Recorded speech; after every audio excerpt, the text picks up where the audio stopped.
Hello, all three. All three, can you hear us? Yes, we can able to hear you. Can you able to hear us? Yes, yes, we can hear you. Yes, All three, we can able to hear loud and clear. yes, we can hear you. It's okay, sir. Thank you. Are you the host? Hello. Yes, I am the host. Yes, Okay. Vicky IT is the host. Yes. Okay. Thank you.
Good afternoon, Sumit. Just checking you can hear me.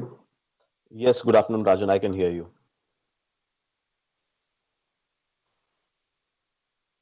Yeah, I can hear you, Rajan. Thank you. Yeah.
Is it working? Hello. Good afternoon, ladies and gentlemen. A very warm welcome from FICCI. So there is a session on drone and counter-drone opportunities in homeland security and defense area. And to start with, we have with us the dignitaries on the dais. I would like to request Mr. Sumit Gupta, who is the Assistant Secretary General FICCI, to kindly welcome the dignitaries and also moderate the session. Sumit, sir, please. Good afternoon, everybody. Well, it's a moment of great pride and privilege for me to welcome you all for this important session on drones and counter-drone opportunities in defense and homeland security. This session has been specially curated by FICCI for Aero India. Well, as many of you would know, FICCI has been playing a very, very active role in the policy and regulatory framework for drones. We have been active in this space for more than 5 years now, and we have been very, very active in defense and homeland security space as well.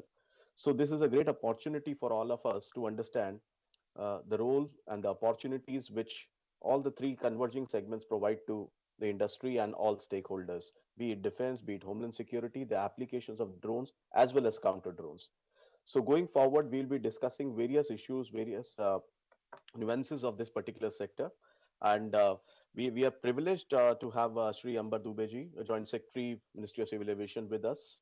We are also joined by Mr. Rakesh Asthana, who is the Director General of Border Security Force. We also have with us Mr. M.A. Ganpati, Director General, Bureau of Civil Aviation Security, BCAS, Ministry of Civil Aviation, with us. Uh, we have other dignitaries as well who will be sharing their perspective during the session. So I once again welcome you all.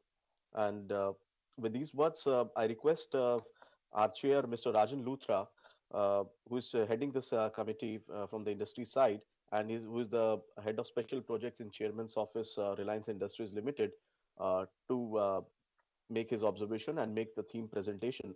And as many of you would know, Mr. Luthra heads special project in Chairman's Office at Reliance Industry. He is spearheading many initiatives within the organization. He represents RIL on the investment committee at uh, Lab O2 Incubator, sponsored by Israel Innovation Authority for Frontier Technologies in Jerusalem. He's on director on the board of Videonetics. He's also a member of Observer Research Foundation, and of course, he has led the initiatives of Homeland Security Committee of FICCI in the capacity of co-chair as well. So, over to you, Mr. Luthra.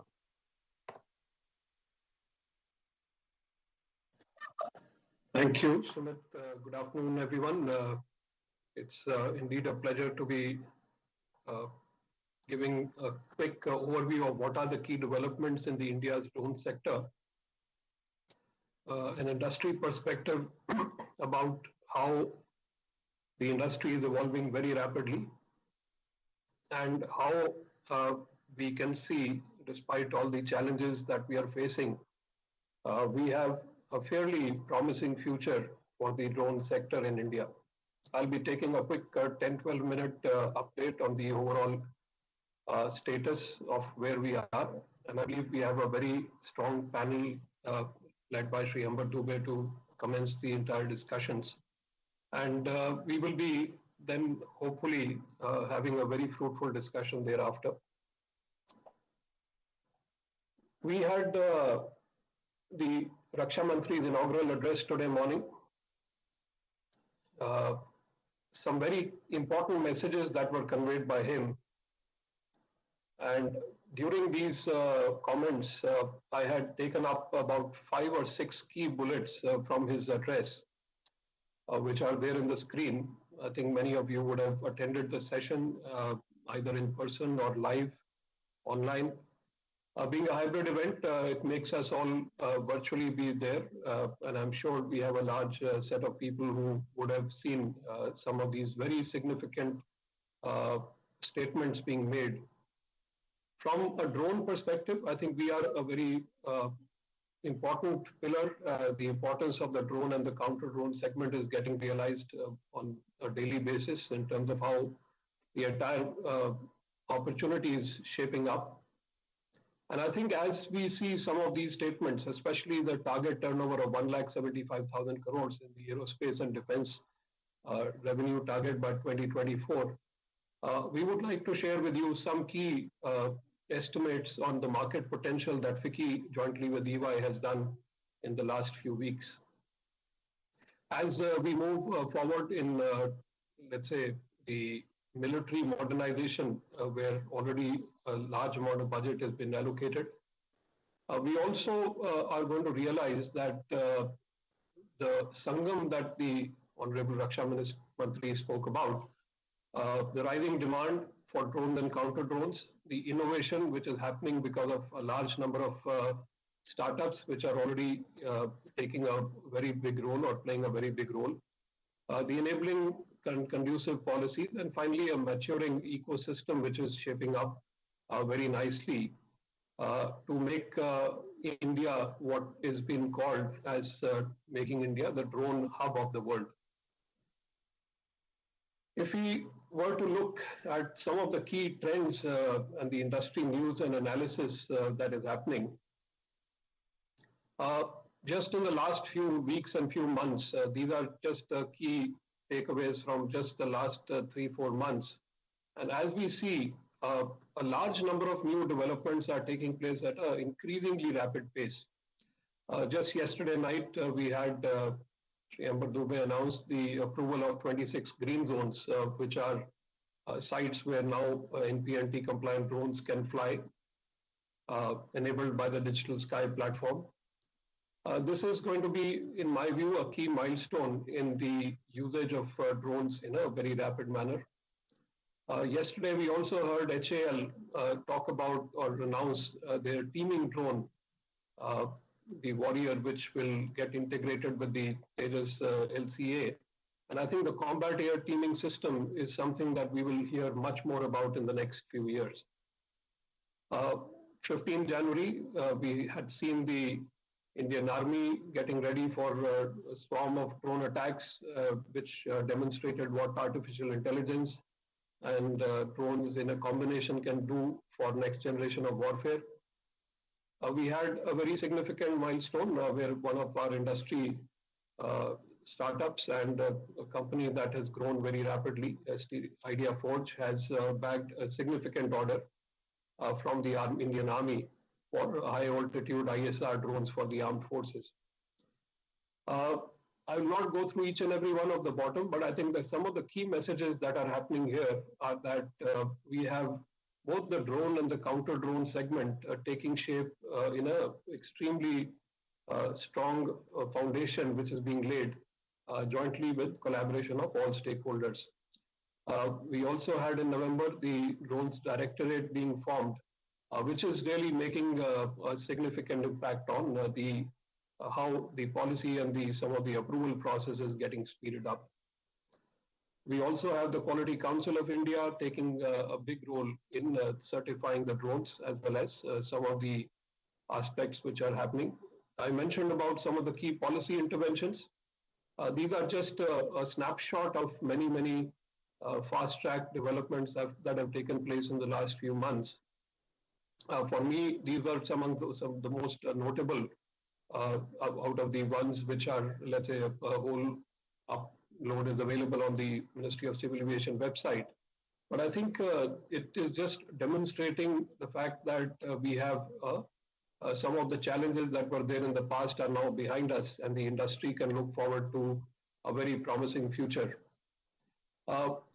If we even take the snapshot that is there on the Ministry of Civil Aviation website, a large number of drones have been registered, the drone schools have been approved, 34 trainers are there, and 34 organizations have already been granted exemption to use or utilize drones for various use cases.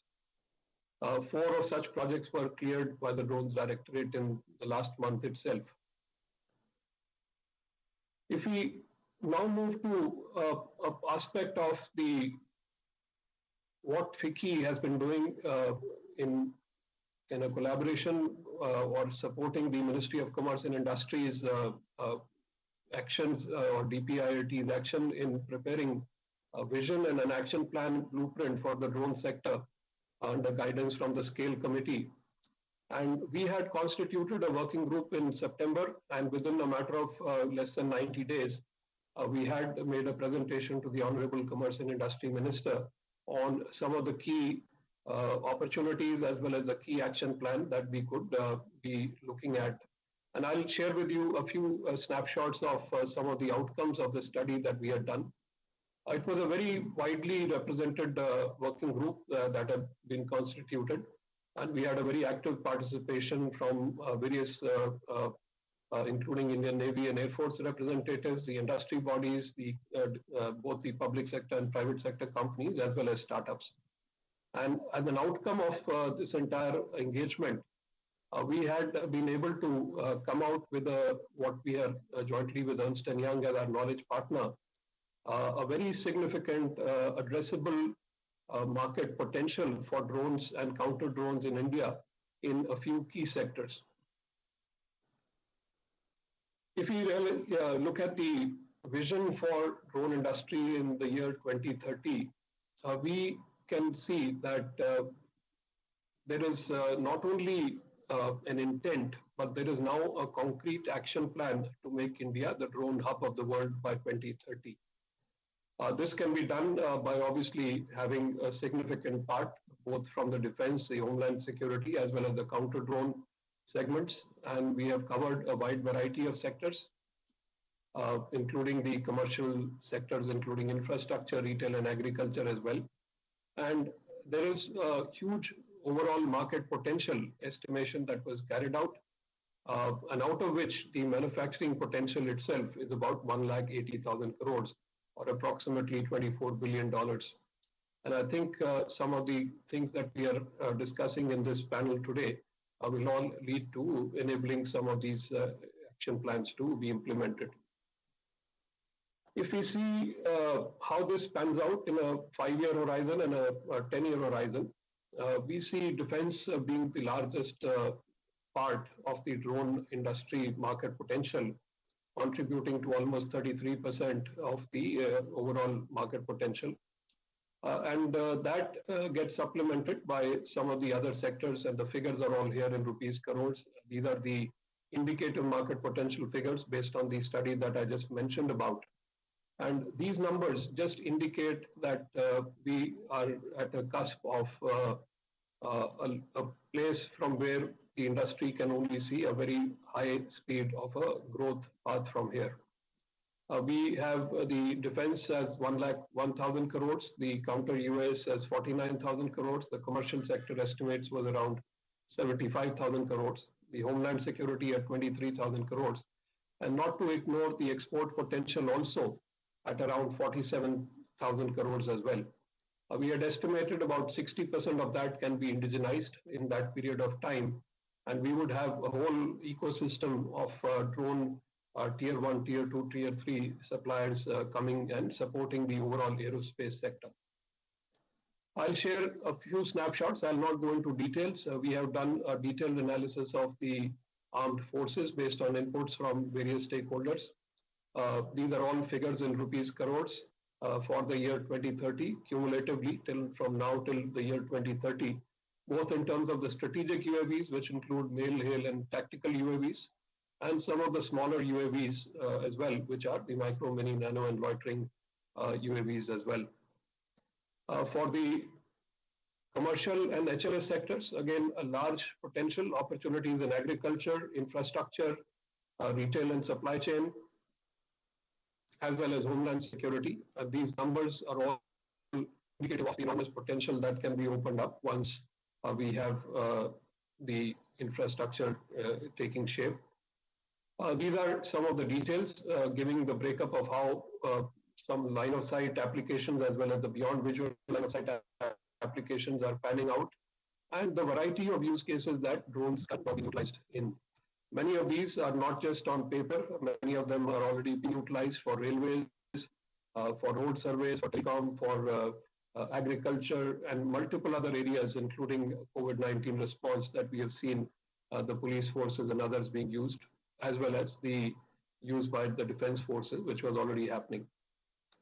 The counter drone systems as well, this is a logarithmic scale, again indicates the vast amount of potential need. And I think all of us are now aware of the challenges of rogue drones. We have discussed that in multiple forums in the past. And we are now in a place where we have done a little detailed deep dive estimate of where all this market potential pans out to.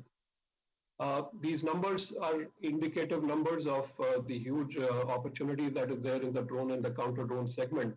And that has also helped us in putting together with the inputs of our stakeholders and the working group members, a 6-level action plan that we had put up to DPIIT after review with the scale committee, both in terms of demand creation, where the government obviously has to play a significant role, but the corporate sector will also follow very rapidly thereafter. The recommendation to establish a National Drones Commission, some significant aspects regarding manufacturing, investments to be made by both anchor companies as well as startups, and finally, a large opportunity in the exports as well as some other action points around the funding support for startups and some streamlining of industrial license requirements. These have already been submitted at a certain level, and we are hoping to pursue these going forward. In conclusion, let me summarize that drones, as we all know, are a transformative technology. The impact has been mentioned to be comparing with internet and GPS, and we have a huge market and a manufacturing potential for drones and counter drones. But being a sunrise sector, it really needs all of us to work as a synergy with each other in collaboration, as is happening very, very rapidly. We also need to have the industry scaling rapidly, the market demand getting created, and also the enabling frameworks becoming more and more crucial. A budget allocation is something that is going to keep increasing in the years and months to come. And I believe this is something which will demonstrate the return on investment in a fairly simple manner, where it will become obvious that drones are an essential component of our the so-called digital platform and digital automation happening in various sectors of our economy. The drone startups need to be encouraged and provided support by, again, government, academia, and industry. And I think a large part of that is already taking shape. And once again, I'm happy to have been able to present this brief overview of the sector, and I'm looking forward to getting your feedback and inputs in the next few days to come. Thank you.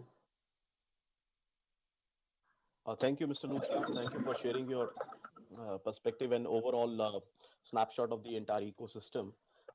And clearly, you have indicated that the largest opportunity exists in the defense sector and the homeland security industry. Thank you once again for that. Now, may I request Mr. Ambar Dubey, Joint Secretary, Ministry of Civil Aviation, to deliver his special address. As we all know, Mr. Dubey is the Joint Secretary with MOCA, and he is looking after many areas at the ministry, including drones, IT skill development. He is also acting Vice Chancellor for the Rajiv Gandhi National Aviation University. He is an alumnus of IIT Mumbai and IIM Ahmedabad. Well, before joining government, Mr. Dubey was heading aerospace and defense at KPMG, and he has been honored with a valuable contribution to the Indian Aviation Industry Award. Over to you, Mr. Dubey. Yeah, thank you so much, Sumit. Very good afternoon, my senior colleagues on the dais, off the dais. It's always a pleasure to be here. I'll keep it very, very short so that we can make it more interactive. Most of the things have already been covered in Mr. Luthra's presentation, so there's no point. I think I had noted down some points, but I mean, it's such a comprehensive presentation. It doesn't really make sense to repeat that. What I'll do is, since all of you have come here, there's a nice lunch we had, and this is called the graveyard slot, where I can see half of our friends already. So let's make it a little interactive and make it like a paisa vasool event. Okay, so let's talk instead of just getting bored by a babu who's come down from Delhi.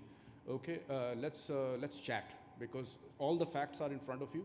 Ask us some questions, ask easy questions, otherwise I'll say I'll get back to you. Okay, so let's, can we pass some mics around? And there are already mics here, so if you can just step up, because there are people watching, but please keep it a little simple. I know. Yes, sir. Sir, thoda mics pe use kar lijiye, because there are people who are joining us online. What I'll do is I'll take down, sir, right next to you, sir. While all the technology is getting fixed. Okay, can I shout? Then no need to shout. Just question, quick question.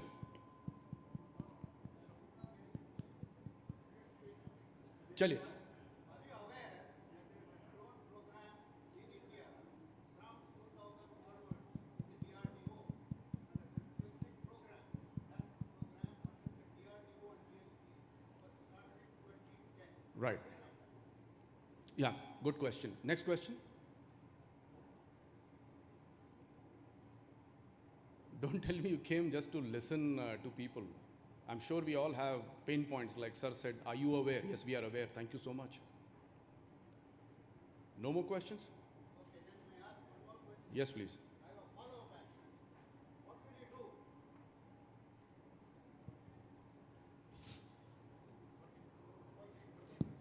Okay, you have looked at surveillance, you have looked at various places, but supposing somebody is buried in a building, demonstration, how will you locate that person? Using a drone or anybody else? Can you think of something? Good I have a point. suggestion. You can use rats. You Right. can use rats, and they are being used. You should think of that as an addition to your drone program. Use rats and other things like that. They're being used, when used in Cambodia. We can also do it. Fantastic. Thank you so much. And right after this call, sir, right after this session, a good friend, Mr. Pandit is here. He'll share all our email IDs. Any more thoughts that you have, please keep sending us. We learn every day. We know only 0.1% of our subject. You'll get the number. Or batai, sir. Any other question? Haan, please. On the civil side of the drones, Right. if you could throw some insights on the opportunities for the big events like cricket or anything of such sort. Right. So the good news is just 2 days back we've cleared the BCCI's latest for the IPL one, and any other tournament or any other event which comes up. Okay. Of course, there's a conditional exemption process. We process very fast. DGCA does the processing. We do it under. I don't want to get too technical or legal. There's a Rule 15A under the Aircraft Act Aircraft Rules 1937. Which goes right up to the minister. So it's a slightly involved process, but if you have a sports event and we want to promote drones at media and entertainment, we will immediately put a nodal officer who will guide you through those which forms to fill up. And we don't even want you to come to Delhi. I mean, you're most welcome, but we don't want you to come to Delhi. Sitting wherever you are, through an email process and all the documents which you give, you will get your exemption sitting at home. Aur bataiye. With the proliferation of drones and everyone wanting to use a drone at his own level, whether a personal or a commercial level, what are the airspace management challenges that are being addressed, and how would we be able to cater for that? Right. Secondly, in order, if everybody is going to be flying drones and someone is going to set up some kind of an anti-drone system to drop them or bring them down, how are we going to prevent someone from doing that? Right. So the answer to the first question is that on 30th of November, we released the draft UTM policy. So one option was that we first wait for the draft rules to come out. The draft drone rules are already in the final stage of discussion with the law ministry. As usual, we have that little Saas Bahu relationship with them. They say tighten it, we say simplify it. They say tighten it, we simplify it. So 2-3 rounds have already happened. Hopefully, inshallah, by 31st of March, we should come up with the drone rules. So now the key question before us was, should we now wait for the draft rules to come, then we go into the UTM policy, because the UTM policy is like the bacha of the overall drone policy. Now, the drone policy stops at say 30,000 feet or 20,000 feet, and from there comes various aspects of drone operations, like the ones which you mentioned. So, because of the pace at which this technology is moving, and just moving so fast ahead of regulations, that we said we'll start a parallel activity. So though the drone UTM is unmanned traffic management. Just like you have air traffic management, when many of us flew in, there was an air traffic control from AI. So the drone ATC will be called UTM. It will collaborate with the manned traffic management, which is handled currently as a sovereign function by Airports Authority under the Government of India. Okay, so, but Airport Authority cannot now handle their drones, because they'll be flying at 50, from agriculture drones at 5 feet over crops, to 50 feet, 100 feet, 200 feet, maximum about 1,000 feet. So below 1,000 feet is what you call the lower airspace, and that will be the main playground of the drones. For that, we may have a system of private ATCs, private operators who will be managing. Suppose I have 700 drones, or maybe say 70 to 700 drones flying in just the Yelahanka area. Now this will be managed by a third party. It could be a government agency or it could be a private agency. That is something which will evolve. So we have a interministerial group, including many representatives from the 3 forces and police forces, BCAS, etc., DGCA. And when we also have some very young people. In fact, I think Ankit, you're also part of the committee, right? So the person sitting on stage, he's barely in his early 30s, abhi to mooch daadi nikli inki. He's part of a high-power government drafting committee. There's another gentleman who's not even 30. He's about 26 years old, Smith Shah. He's also part of that high-power committee. So this is the sort of public-private partnership we are having right now, because we are very humble and very clear that we are not the fountain of all wisdom. A lot of information and knowledge comes from the youngsters and the entrepreneurs who are putting very serious money behind what they're doing. So this is the future. The UTM policy is already in the public domain. Then we got the comments, and now we have blocked the comments. I think December end was the last date, right? So by December end, we got a lot of interesting comments. There's so many comments that will take maybe a month or so to go through it. But this activity, as I said, is going on parallel. Your other question was, अरे sir आ रहा 2 minute खत्म कर दूं इनकी ये. तो your second question was about ये पतंग, किसी ने पतंग काट के उसको पतंग की डोर से उसकी पतंगबाजी करके उसको उतार दिया. अब उसका तो सर देखिए, frankly there is no answer.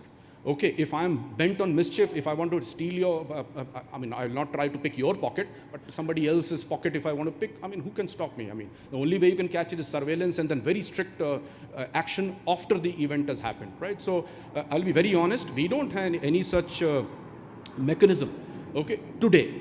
But counter drones, unfortunately, does not fall into MOCA's domain. As per the government decision, it is handled by NSA and the forces, and within the police forces also, there are specialized units which are looking at counter drone, this thing, and whatever they decide, the NSA office will decide, we will then implement it at our facilities, which are like the civilian airports. So civilian airports, civilian radars, and civilian infrastructure, we will follow the same norms which will be handed down by the NSA's office. In our field, BCAS and my senior Mr. Ganpati is already on the stage, and it's their team which will be looking at the application of some of those guidelines which will be given to us and how to apply that in the civil aviation space. Sir. Panditji, how much time do we have so that I don't exceed that? Yeah, so my question was... How much time? 10 more minutes? Just do that little, okay. At the 8th minute, and then we'll wrap up in 10 minutes. Yeah. So quick question. My question was regarding with so many players coming into this drones, we do have to have a central agency which is going to take care of the quality issues of drones. Right. So what is the plan that we are looking at for having a central agency which is going to Done. Point taken. Next question, please. Okay, so for quality, as you may have noticed in Mr. Rutra's presentation itself, we have DGC, of course, in our civilian, like you have DGQA, we have DGCA, and they also are very humble and honest that they don't understand drones beyond a point. So they are coming more from the administrative and regulatory functions. So about a few months back, they have appointed QCI, Quality Council of India, to look at the quality certification and approvals process. QCI itself is humble enough to say, I don't understand this much. So in turn, they have run a process, okay, and they've come up with this guidance manual through which they have opened it up to all these TQCs and TUVs and UL, and you just saw in Mr. Luthra's presentation, TQ Cert, which is a Tata, I think is based in Hyderabad. TQ Cert has already been approved, okay, by QCI. I think UL, which is another 100-year-old agency, and I think in India they've been around for about several decades. So UL has also been appointed as a quality certificate. Now these are the ones which give you that ISO 9000, 14000 kind of ones. These are global agencies because we want our drones to be, you saw the whole concept of export, because just making it for Make in India doesn't make sense. So Make in India, make for the world is what our slogan is. Because if it's not global quality, there's no point in making it. And also we're competing with China, but if we have to beat China, we have to first respect China, observe China, and then beat China. They're already 10 to 12 years ahead of us and moving at a very fast pace. Okay, so it's not that they are reaching a height and then slowing down or stagnating. They are moving at breakneck speed. So our youngsters and Ankits and this entire community has to work very fast. Government's job is easy. They are the ones who have to innovate. And our job is basically to facilitate and also maintain very strong quality standards. Because the last thing you want is some drone falling on a moving car or a kids playing in a playground or a Dharavi slum, and the entire drone industry will be shut down for at least 6 months here. So we don't want that. Quality is a good question. Quality is very, very paramount here. And that's why we have actually outsourced it. Rather than saying that we know everything, come to us with folded hands, we said, don't even come to us. There are private agencies, and they in turn will tie up with the IITs and various other private labs. A lot of IITs have like IIT Kanpur, IIT Hyderabad, IIT Madras, IIT Bombay. Many of these institutes, like Anna University, Dr. Senthil Kumar is doing pioneering work on agri drones in Anna University. They have themselves volunteered saying that we'll give you space. You come here, we'll give you space, our labs, and please go and do testing and just pay us that minimal infrastructure charges. Next question, please.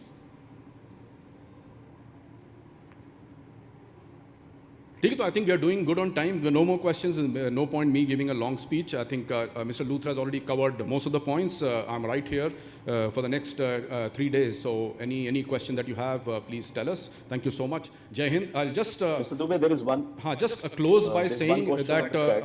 Sumit, 1 second. Just wanted to say that please remember the vision. The vision is that we want to be the drone hub of the world. And you saw those big numbers. We're very serious about it. This is not just another slogan. Atmanirbhar Bharat is no more a slogan, not like the Garibi Hatao, which we saw in our childhood. Okay, so Atmanirbhar Bharat is very, very serious. This whole discussion over the next 3 days is just going to be how we become more and more self-reliant. Today, I'll be very honest, bulk of the components, because components are scale, require scale. And right now, the market in India is too small to give that scale, because most components, what you call BMP, battery motors and propellers, these are very phuddu, chote items. The amount, the margin is so small that the only way you can justify buying land and a plant and machinery and employing people and paying them salaries is by having volumes, millions.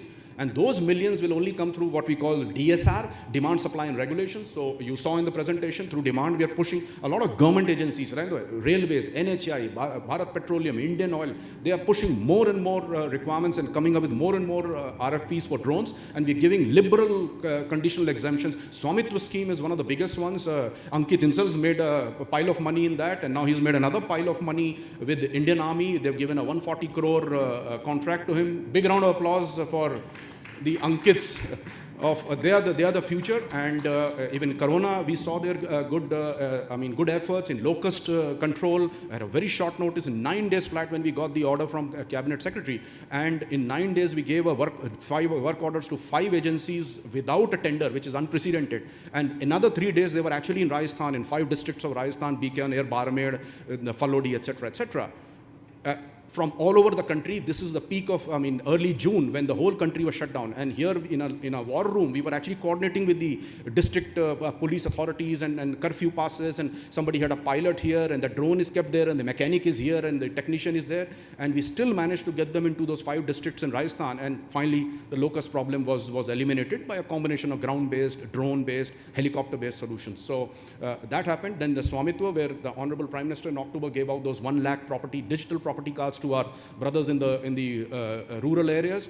And that property card basically means that now you can buy, sell, distribute, rent it, give it, loan it, do whatever you want to do on that, because you have a digital property rights with geotagged boundary markers. Okay, and it's on your phone. Just by your Aadhaar number, you can download your property card, which hitherto, no, it's like a DMAT shares. So you have a DMAT property card if you are a villager. In cities, of course, people have property cards. So huge thing. Even the Honorable Prime Minister was surprised that in just a matter of 8 months, in the middle of in the pandemic year, actually going to the villages and putting that Fitkari line markings, and then taking a high definition photograph through the drones, and then giving 1 lakh property cards in a matter of 8 months only happened because of drones. So I think this last year was a calamity, but they say smart people never flinch on calamities. They convert the calamity into an opportunity. And this is what the drone industry has done. Our role was only a supportive role.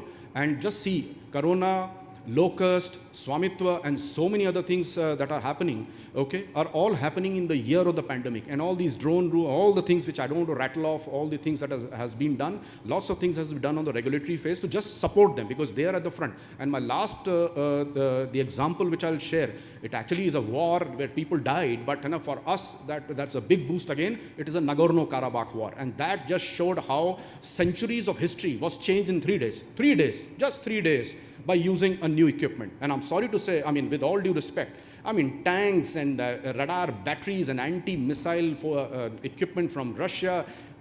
You see those videos, they're all there. They're very ghastly videos on YouTube where the radar is still rotating. And in the next second, you just see a cloud and it's vaporized. Okay, so the radars are still moving. And that the Azerbaijani commentator is actually laughing. Look at these radars. These are anti-missile systems. And the people inside those batteries there. Tanks anyway have their own diesel and so much of asla barood and ammunition inside the tank. When that is, all you have to do is to use the cheap drone, a suicidal drone or maybe a swarm drone, which just goes and bangs into the tank. And the tank's own heat and energy, which is packed inside the tank, the diesel and the ammunition, itself will take out 5 more tanks here. Trench warfare was World War era technology. Okay, trench itself became a suicide pit, because if you see those drone attacks, when the drone impacts, okay, some people get vaporized who are right there in the point of impact. But the shock waves kill people hundreds of meters away. Because shockwave, like many times I hear from our friends in, say, in the left-wing extremism in Chhattisgarh also, like many times these armored personal carriers in which people move, bakhtar-band hote hain, they have a lot of steel cladding at the bottom. So if the landmine blast goes up, the vehicle may just move a little or maybe fall off or just topple. So no major damage to the vehicle, but when you open the covering, you see 5 people dead, 5 of our brave brothers dead. That's because of shockwave, because human body is a very weak piece of water and soil. We are 70% water, 30% soil. And this body has lots of weak spots, and there's a limit to which we can take a shock wave. So when those IED blasts happen, sometimes you see no damage on our brothers, but the brothers are dead. Right? So that trench itself became a suicide pit. So this is the modern era. The very people who today are also doing agri drones, mining drones, will also give us military drones. And the future wars, of course, will need all the asla barood and the fighter jets. But if a fighter jet is going and is attacked by a swarm of 100 drones, these are chotu $1,000 to $2,000, $10,000 drone. You've seen in the case of large jumbo jets, and you've heard of bird hit cases where just a 2 kilo bird, how much is a bird? 2 kilo, 3 kilos, 5 kilo. A 5 kilo bird can bring down a jumbo, which is like 90 tons. 90 tons of metal with 500 people inside can be brought down by a 5 kilo bird who just decided to come into your path here and meet the maker. So if this is the case with 5 kilo, imagine a 20 kilo drone going and banging into it. And all you need is these $1,000, $2,000 drones that can bring down an entire fighter jet. You just seen how big orders we've been given to HAL. Congratulations to them. But these several $1 billion aircraft can be brought down by a small drone. When 100 drones attack a fighter pilot, you won't even cross the Indian boundaries, Indian border. That's the technology, that's the harsh reality that it's a new normal, the new warfare. And all you have to do is to go to YouTube and just type in Nagorno-Karabakh, you'll see all that. So please, I'll request, from government side, we'll give all the support to the youngsters. If there's some youngsters here or your kids who are very dynamic and are very excited about drones, please encourage them. They could help us win the next war. Thank you so much. Jai Hind. Thank you so much, Mr. Dubey, for assuring the support that the government is going to extend to the industry. And as it is, we are all very thankful to you that the kind of support which has been extended to all startups and all the companies who have been playing a very active role in the drones. So thank you once again, Mr. Dubey, for joining us. And now we move forward. We have a very interesting session on users' perspective on drones. And we have Mr. Rakesh Asthana, who is the Director General of Border Security Force, with us. And we also have Brigadier Ziz Zazdani, SMVSM, Brigadier Army Design Bureau of Indian Army. May I request Shri Asthana? We have BSF live with us. He, sir, is coming just in a moment. Sure. 1 minute, please. Yeah. Sure.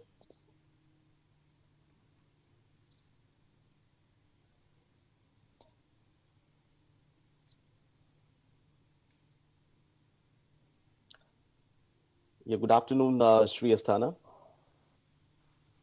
So thank you so much, sir, for joining us. So before I request you, I'll just once again thank you on behalf of FICCI for joining us today for this important session on drones. And as all of you know, Shri Asthana is 1984 batch IPS officer from Gujarat cadre and has been serving country in various capacities. He was part of CBI system as a special director. He has been he has been DG BICAS earlier, and currently he is DG of BSF and DG of Narcotic Control Bureau. So thank you so much for joining us. And now I request you to kindly share your perspective. Over to you, sir. Good afternoon. I have to speak about the drones and counter-drone opportunities in defense and homeland security. Now I'm heading the BSF right now, and we are the premier border guarding force mandated to guard the international border on Pakistan and the international border on Bangladesh. So I'll be speaking from the perspective of the border guarding force and how to tackle this menace of drone on the borders. On the Western Front, we have 5 frontiers, and on the Eastern Front, we have the 6 frontiers. A drone is a major issue on the Western Front because of late, particularly after the Pulwama attack, the Pakistani security establishment seems to be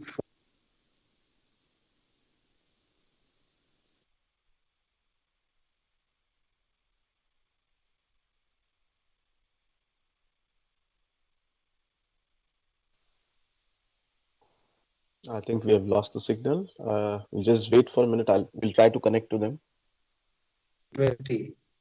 And in the current year, in 2019, there were 167 recorded sightings of drones on the Western Front.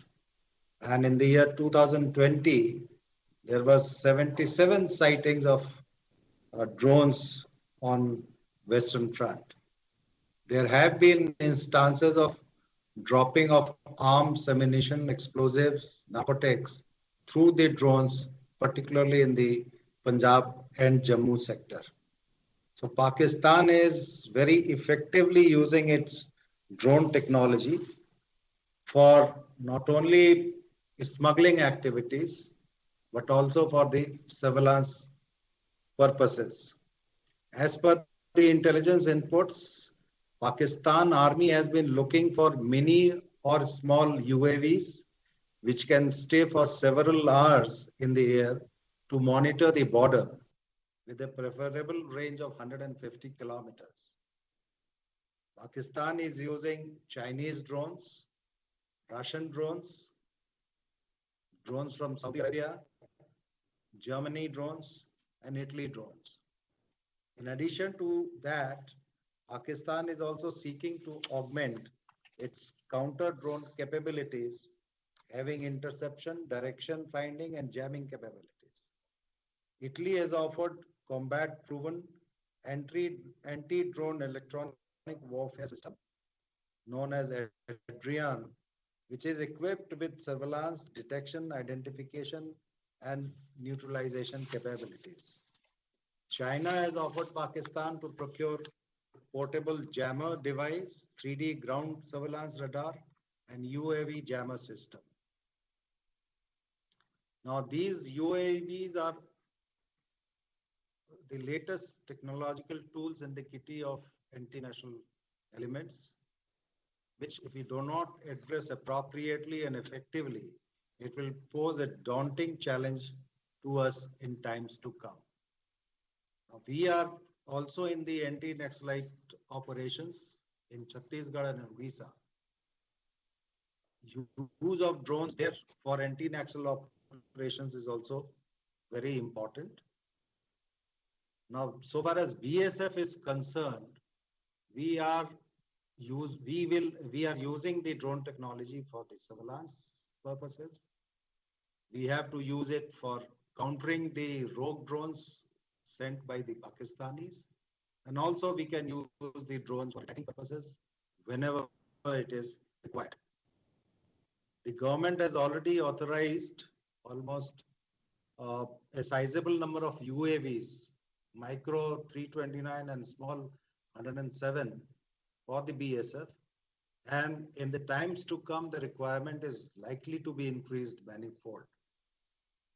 10 anti-drone systems have also been approved by the MHA, and we are in the process of finalizing the equipments suited to our requirements. Now, as I have said that these drones are useful for our operational purposes, and in future, keeping in mind the importance of technology in border management, BSF is equipping itself with the futuristic technology, especially the drones and the system to counter the rogue drones on the borders. There are various security specifications, parameters we have been working out, and I think in a very short future, in a near future, we are going to acquire a sizable number of drones to enhance our capabilities so far as border guarding is concerned. Thank you. Thank you, sir. Thank you for sharing some of the challenges and various nuances that BSF is confronted with. And also you highlighted the kind of requirements you have and the possibility of the procurement of certain kind of drones in near future. From our side, we would like to share that we would be happy to sort of work with your office, and if any support which we could extend from FICCI side or from the industry side, we'll be very happy to look at that. Once again, thank you so much, sir, and we look forward to working closely with your office, sir. Now going forward, thank you. Yeah, thank you, sir. Going forward, I request Brigadier Ziz Zazdani, SM VSM, Brigadier Army Design Bureau, Indian Army, to share his perspective. Over to you, Brigadier sir.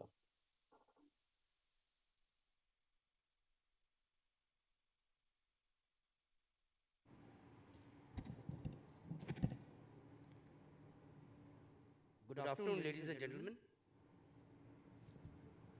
Distinguished panelists physically here and those on the virtual mode, participants from industry, academia, friendly foreign countries, media, as also my colleagues from the services and the paramilitary forces. I'm no expert on drones. That's one thing which I want to put in perspective right in the beginning. But I want to congratulate FICCI for using this apt event to promote this, which is a real thing, as was brought out by Mr. Amber, that this is the thing which is going to be the future, and as enunciated by 2030, we are going to be the leaders for drones and counter drones in the world market. I would like to share a perspective from the armed forces, primarily from the army perspective, where will I like to bring out what we are looking at as a user or a demand perspective of drones, as also some counter drones. I, being part of the Army Design Bureau, which was raised lately, and we have a role to facilitate industry, academia, DRDO, DPSU's participation towards resolving the problem statements or the problems which the army is facing, and we need to take it forward. So put effort as far as whatever is readily available in terms of buy, procure, whatever we need to develop, keeping the future in mind, put in R&D through various means, go for innovations, whatever, and get that for the army in the time frame as we envisage in the perspective planning for ourselves. Keeping that as in mind, I would not dwell too much in the historic, which I had made some notes. Part of it has already been covered by my previous speaker on the Armenia-Azerbaijan front. We've seen what drones were doing for us some time back as far as the armed forces is concerned, basically were logistics and mapping and surveillance in terms of long-range endurance equipments, mail or hail, which we had UAVs, not in terms of quadcopters or mini drones. So now we have also learned from there, and we want to take it ahead. First incident of this nature, which was internationally known, was the attack in Syria on the Russian bases of one Air Force base and a naval base attacked by some Islamist rebels. Thereafter, we saw in Saudi Arabia, Aramco, what happened. And the oil prices, crude prices shot up by 10% in one single day of that attack by the Yemeni Houthi rebels through use of drones and cruise missiles along with them. Thereafter, the attacks lately in Syria by Turkey and Turkish drones and something like that. And off late in November 20, when we saw what happened, and it turned the complete conflict, the complete domain, the complete contours of the conflict got changed in those 3 days. Taking a clue from that, we were not left behind. Though we had started a work somewhere in August last year with a swarm of 5 drones. We were working on it for quite some time. We had our displays where we showcase a few drones in Delhi in our Army Technologies and seminars. 5 or 6 drones were showcased in last year. 5 drones formally as a swarm came up, started in August, went to 20 by October. November we were 30, and in January on the Army Day we demonstrated a swarm of 75 drones in their offensive perspective being shown, where they were doing kamikaze through a child drone from a mother drone. They were doing surveillance, mapping, onboard computerization of everything, algorithms, image correlation, and then attack.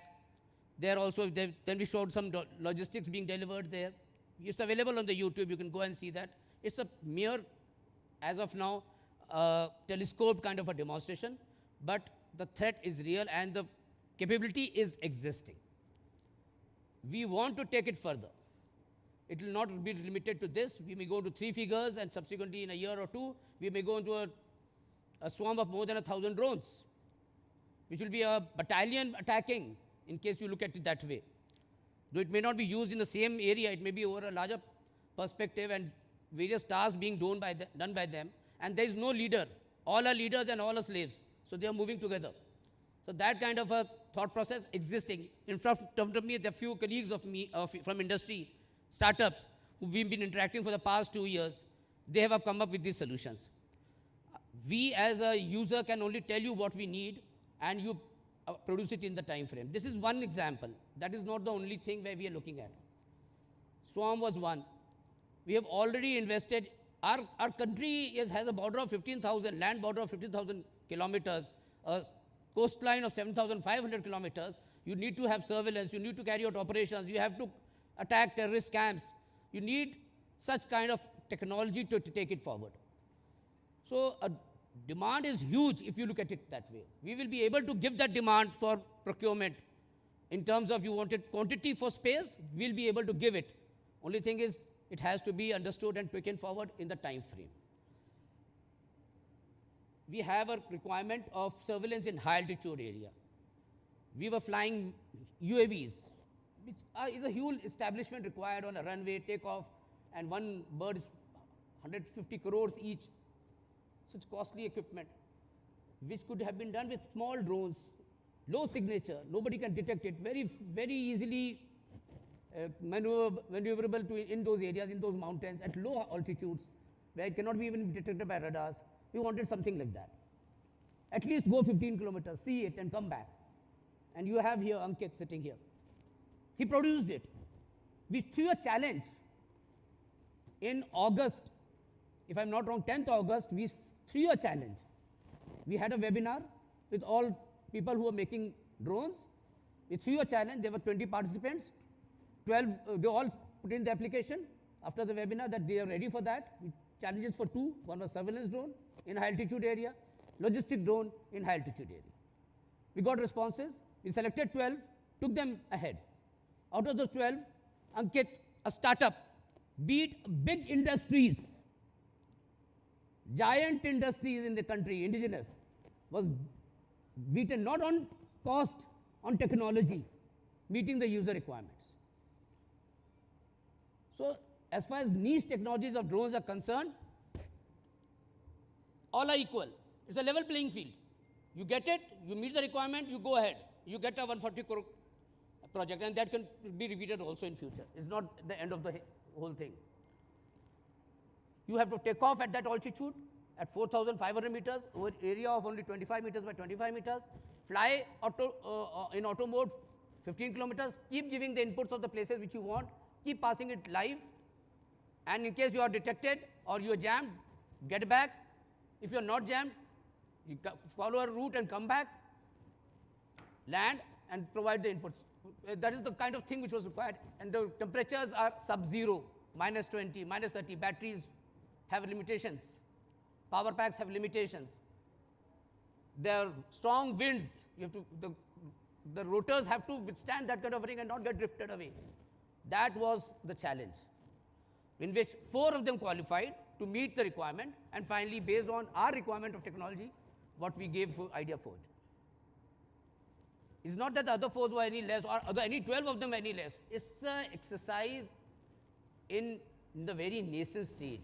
The development is in a very nascent stage. I'm sure all 20 who came for the webinar will be leaders in times to come, because they know what is to be done. That is how we perceive it. Another challenge was the logistic drone, which remains a challenge, not in India, it's across the globe. We've thrown it across the globe. Nobody can make it till today. Nobody has been able to make it till today. We have had interactions with foreign companies, leaders. Can you make a copter which can carry 20 kgs and an altitude of 4,500 meters, travel 10 kilometers, deliver it at a post, and get back without any human intervention? Please show it. People have come, they've tried, big, small, medium, all class of industries have come, indigenous, they tried. They've not tasted complete success, but the work is in progress. And we are looking at this unique technology demonstration to happen soon. We have given a date of 21st February as a cutoff because of the emergency procurement in view of what is happening on the northern borders will get over. But even then, the challenge remains. And I urge the industry which is there, anybody who's looking at developing it, please make a drone which can carry 20 kgs from an altitude of, take off from an altitude of 4,500 meters, land at an altitude post of 6,000 meters on an area of 4 meter by 4 meter, and deliver that payload and get back. Because this is what we need to support the troops in the forward areas as far as the logistics are concerned. Today we take hours and days to move patrols and at times on ponies and other means to move that small ration and ammunition to those guys there. We want something to happen autonomously, which we can avoid our soldiers, the human effort required on that. Next is beyond logistic drones, we have a case where we have our own in-service innovations have taken up. As you all know, drones have a number of categories. You can, based on a weight class, it can be nano, micro, small, medium, large. There is a requirement of counter-insurgency. As somebody asked a question, can you have a drone finding out a survival in a debris?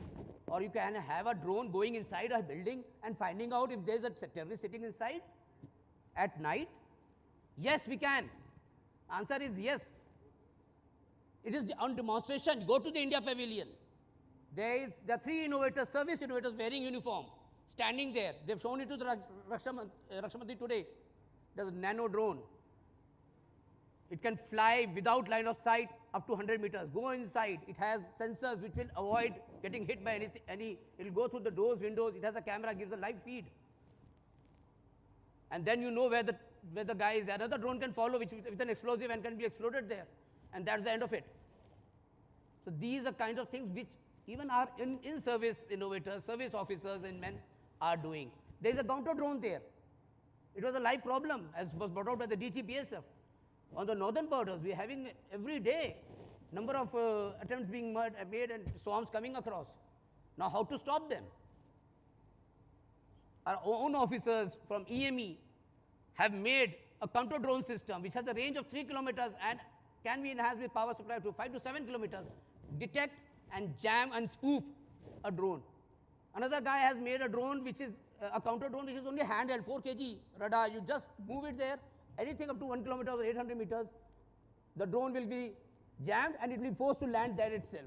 It will not even allow to go back. And you can go and capture it. That is made by in-service innovators. It's there on demonstration in India Pavilion today. So these are the places where we are looking at drones coming. I will just open one list of what all we are looking at for drones. Now, as far as procurement is concerned, broadly, I use this forum to inform that we are looking at what we are looking at. Now we start from long range. We have something called a medium altitude, long endurance male UAVs already in service. We are now asking for some more better technology, longer range, and those are being procured as a central for the armed forces with Indian Air Force as the lead. Another is a high altitude, it has ceiling of above 40,000 feet, can go up to 5,000 kilometers. That kind of a UAV being procured and Indian Navy being the lead and Army has a substantial amount to be taken from that. Then we are looking at upgrading our existing male UAVs with satellite communication links so that they can travel up to 1,000 kilometers. As of now, the ranges are restricted to around 250, 300 kilometers. Then we have a case in point where we are looking at taking some RPAs on lease from some foreign countries to meet the immediate crisis. Then there is a strong case being developed for a runway independent remotely piloted aircraft which can go at least 200 kilometers inside. It should be runway independent. So that kind of a thing is already in the RFI stage and we're looking for around good quantities, around 15, 20 as of now immediately. We have kept it global because we want, but if we find any Indian industry being able to do it, we will take them ahead. We put it global because global companies can come, find partners here, manufacture in India and give it to us. Procurement will be Atmanirbhar, make in India. We are also going in for loiter. Loiter munitions, as you all know, part of it was shown in the swarm demonstration on the Army Day. It should be able to go into a certain area, loiter, give you the inputs, you be able to select the target and attack it. Either it does a kamikaze, goes and smashes into the target and destroys itself along with the target, or is able to release some munitions or a baby drones which will go and take it off. So that is one thing. Another one is, this is for a long range, around 40 to 60 kilometers, which we calling it or call it medium range precision kill system we are looking at, and it's a make-to procedure which is being progressed through the artillery directorate. It's already on the, and we are asking for people to give us their EI responses. Loiter munition, again, we are buying some for a short duration. we are in a process of going to procure micro Black Hornet, which is only 14 grams of a drone, can go up to 1 kilometer and give you inputs. Mini UAVs, mini RPAs, one more which has been brought from Idea Forge. We're also going for a procurement case of mini UAVs, which good industries are participating, which have similar 10-kilometer range as far as surveillance is concerned. We have a case for a long endurance aerial surveillance platform. Now, this is one thing which we are working on. We are looking at somebody making it for us, that it goes beyond the atmosphere. It's a long endurance aerial surveillance platform which can carry pseudo nano satellites, fly there for 3 months or 6 months, give us inputs over a region. ASATs will be on Chinese, or anybody who's gone anti-satellite system will not be able to harm it, because it is not stationary, it is not geostationary. It is flying as per your requirement. It goes, spends some time in that area over the particular region, solar powered, gives inputs over the area which you want to, and drives back and lands. Something like that is in the thought process. Some people are working on it. We are trying to see how we can take it further. Swarm drones I've already discussed. Nano drones I mentioned to you. Logistic drones. Though we have shown a challenge, we are also taking it as a development. As I told you, whatever is readily available, we are procuring it. Whatever is not available, we are investing for R&D. Nano drones is one place we are investing for some R&D. Our officers have also made some. Similar thing, logistic drone, which is a challenge across the globe. Nobody has been able to offer it to us. We have put as a challenge to the DRDO, as a R&D project to the DRDO with the private industry. We have 3 partners making it with 3 different technologies.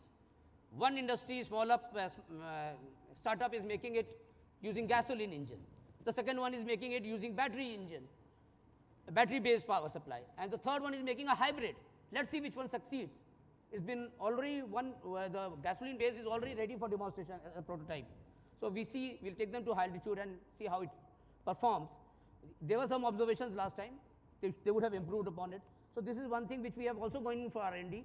We are also taking a certain Army technology board projects for drones. One is nano, something we are going in for a UAV which can detect and mark minefields. They have explosive detectors on board. They fly to the enemy area, or in the conventional war you have minefields. They'll be able to detect, mark it, so that you're able to remove the minefields and your troops can get across. Assault trackways and vehicle safe lanes can be made, and they can get across onto the objective. Long list of counter drones is also there. We are looking at a detection system. We are also looking at a jamming and spoofing system, and all integrated into one. This is different ranges. We have people here who have participated in those demonstrations, and we are going to take them ahead.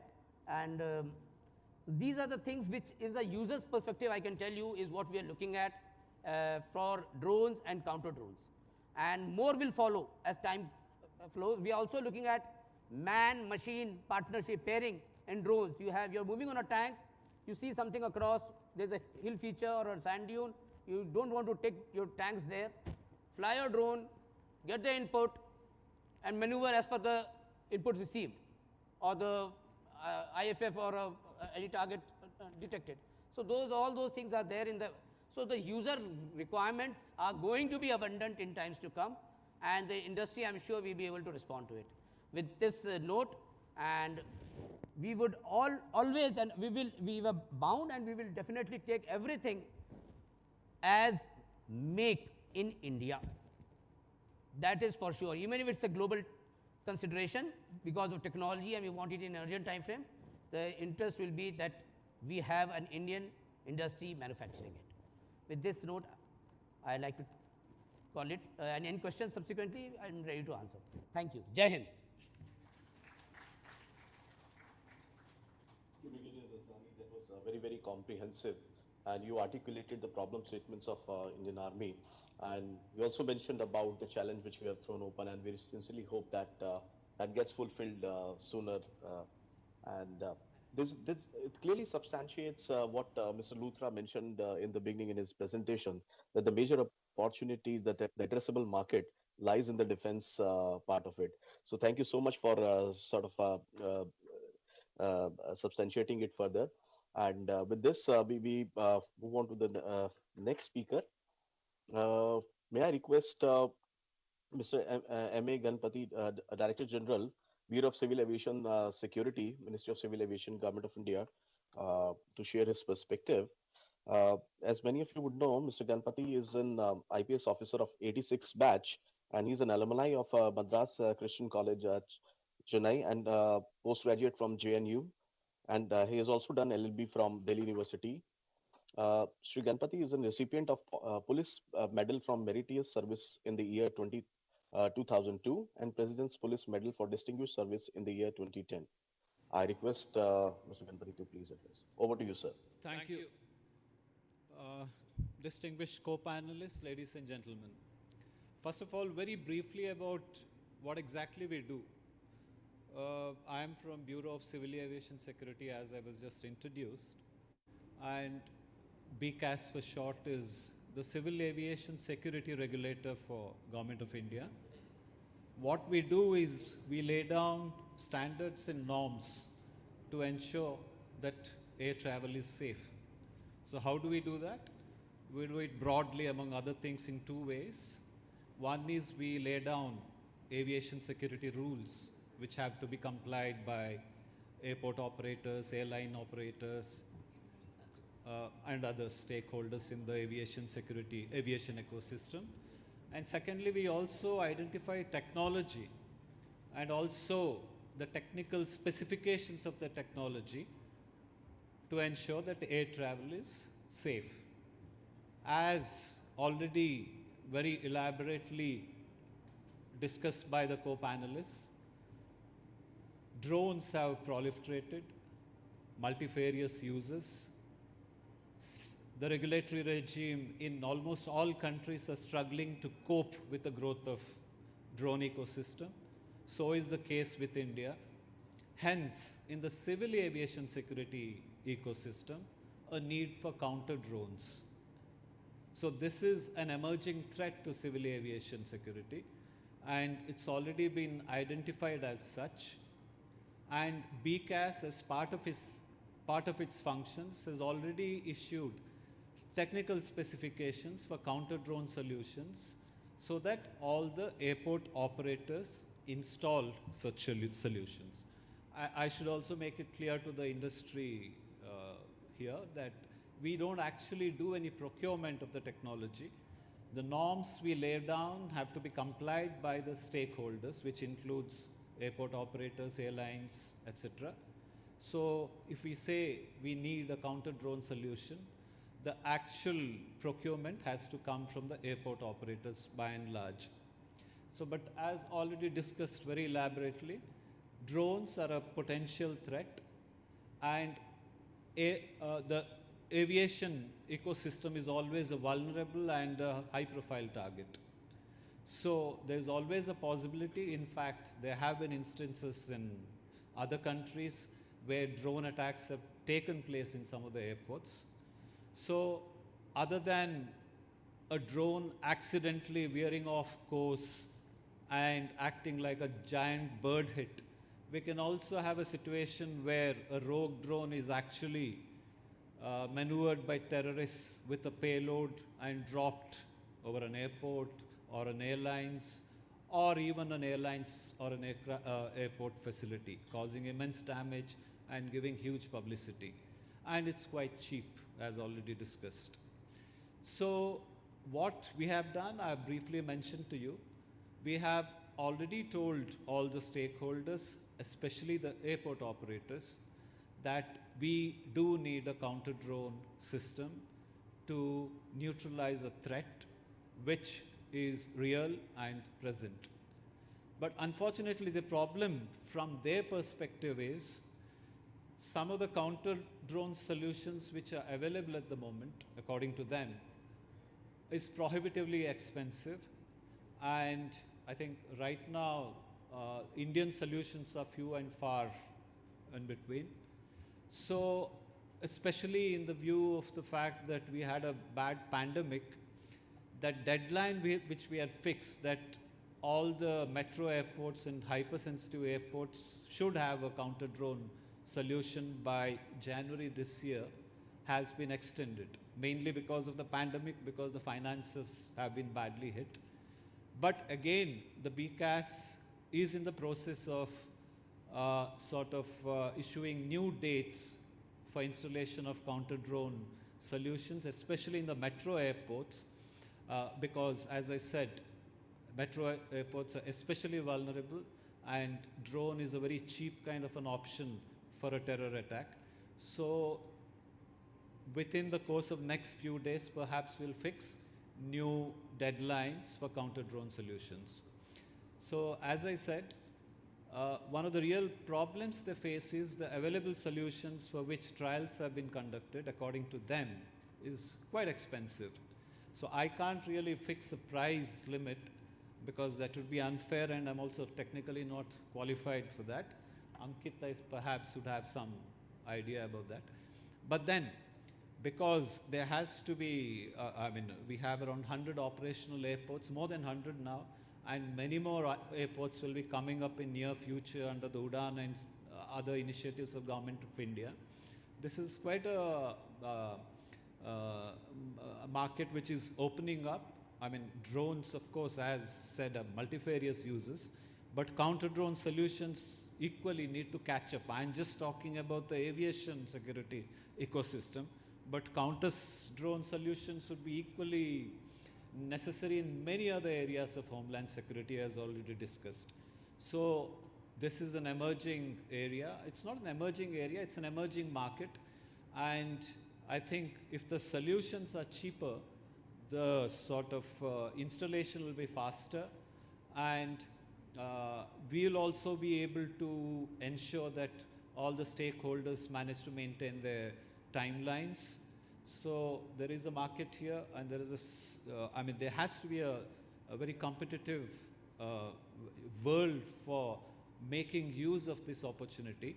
So without really going into any of the technical aspects, I just conclude by saying that there will be a sort of deadline for installation of counter-drone technologies across airports in India. But they do face the challenge of high costs. So there's a case for reducing those costs and making perhaps those solutions airport specific in view of unique situations of particular airports, and also coming up with perhaps cheaper Indian solutions also. And with this, I conclude. If anybody has any questions, I'd be glad to answer them. Thank you. Thank you so much, Mr. Ganpati, for highlighting the security needs for the critical infrastructure like airports, and also mentioning about BCAS's plan for deploying counter UAS systems across all the airports. And you also highlighted the factor of the cost, which I'm sure industry would have taken a cognizance of that. And it indeed is a market opportunity for the industry, which I'm sure would be addressed. With this, we now move to the other section of our today's session, which is the industry perspective.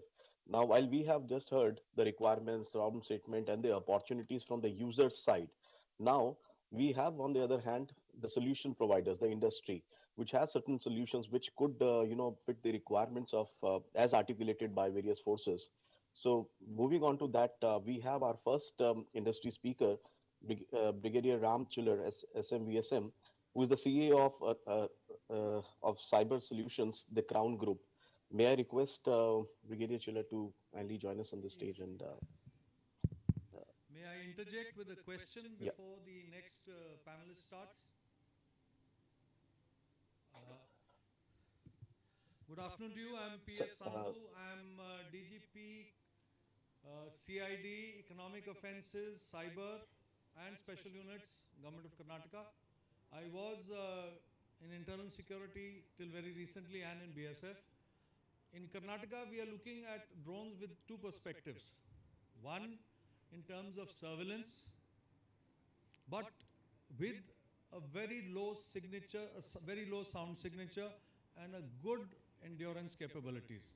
Of course, the optic depends on the budget of the provider, the buyer. We are not looking for drones which are tethered because they have their disadvantages. During the pandemic, we did get a lot of help from the Indian Institute of Science, where we had young entrepreneurs giving us drones to try out for carrying disinfectant payloads in quarantined areas. We used drones extensively chasing curfew violators, identifying them from the sky, and then having a mic system fitted onto the drone and identifying them and chasing them back to their dwellings. So that was one aspect. But basically what we are looking in terms of drones is stealth and endurance. Of course, the optics also. In terms of counter-drone technology, BPR&D had conducted 2 workshops a couple of years ago, and the demo was held in the BSF battalion at Bhonsi. I was then a participant there, and unfortunately, all the participants who came there were not up to the mark. One of them, became a joke. A drone was right above you, he said, there is the drone. So technology in terms of detection of drones, I feel is still very, very nascent. So we are looking for something to protect our vital installations, as sir mentioned about the airports. We are also looking to protect our vital installations in terms of possible attacks. So we are looking at a comprehensive solution both in terms of drones and anti-drone technology. If we have people here with the technology, especially with nothing Chinese in it, we would be more than welcome to try them out. So that is what my request was. Thank you.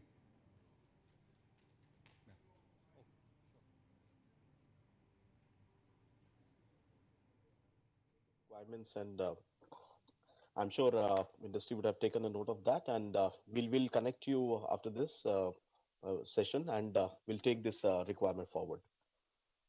And now moving on to the next discussion point, may I request Brigadier Chiller to kindly make the presentation.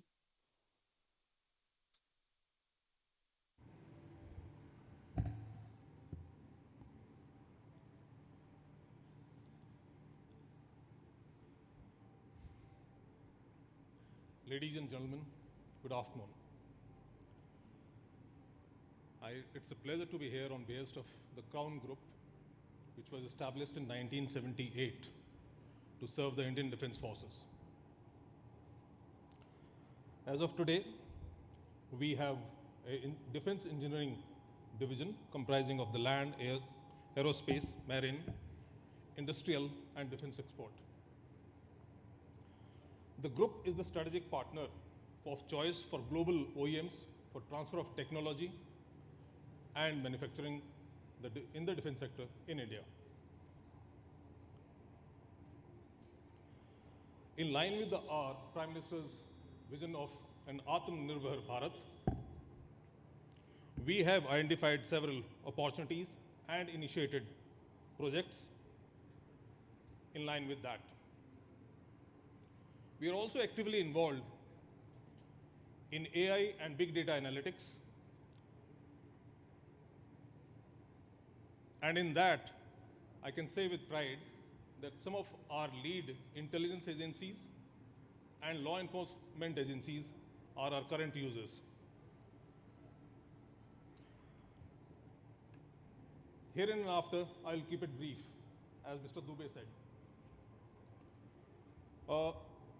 Coming to today's issue, I'll give an industry perspective of the counter drones with specific reference to the handheld anti-drones, which some of the end users are maybe looking at. And where I come from the fact that few months back, while interacting with the service colleagues, and of course, the media reports which were carrying the intrusions into our aerospace, the requirement was formulated and the team was put in place. Oh, you're running slides? Okay, I'm glad. Yeah. So can you go to the next slide, please? Next, please. Now, the instances of trans-border integrations on our borders has already been illustrated by the DGBSF earlier.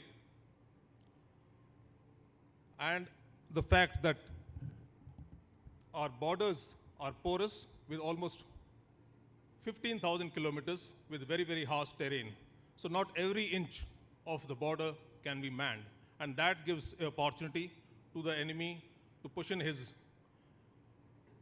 aerial platforms for both supporting the terrorists in the Kashmir and nefarious illegal activities in the plain sector. Unfortunately, the tactical level people at the BOPs or the border outposts or and the FDLs, that the forward defended localities, do not have or are not equipped with identifying the drones, intercept, and then of course neutralize them. So gentlemen, the threat is real. And in that, we have made some progression.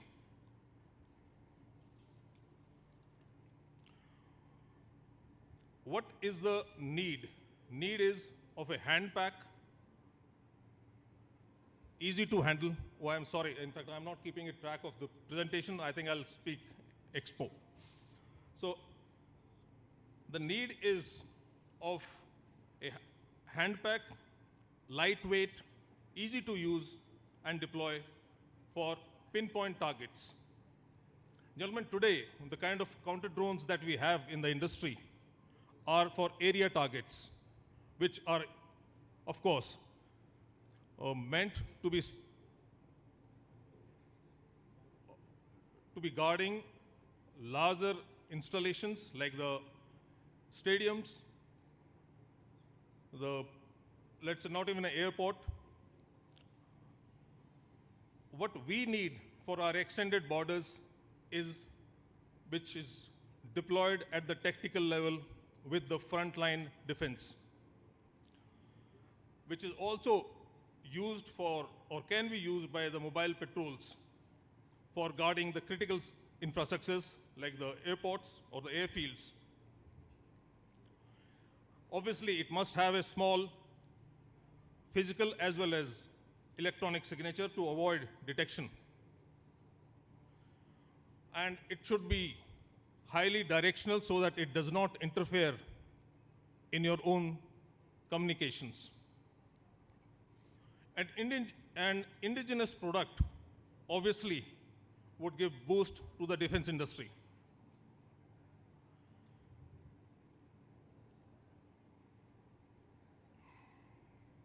I'm humbled yet proud to say that in last about 2 months since the time of getting the idea to developing a prototype, the Crown Group has taken a lead from the industry.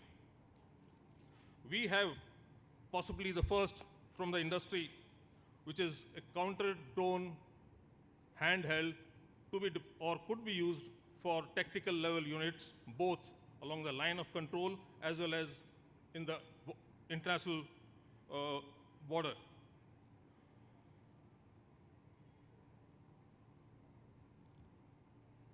The key features of our design are that it's a proprietary jamming profile that we are using. It's effective currently up to 1.5, but yes, the range can be raised to 5 kilometers and beyond with the size of the antenna as well as the battery bank. It can also be vehicle mounted if there is a need at the future date. It has got fast charging rechargeable batteries and weighs under 3 kgs. Obviously, it's going to be cost effective and with an upgradable firmware. I'm sanguine that our handheld drone system will be able to address some of the challenges being faced by the end users, both on the line of control, in the international border, as well as in the hinterland. I would be happy to share more and request you to visit our stall in A8 for any more details. And we would be happy to demonstrate and answer your queries as we go along. Thank you so much.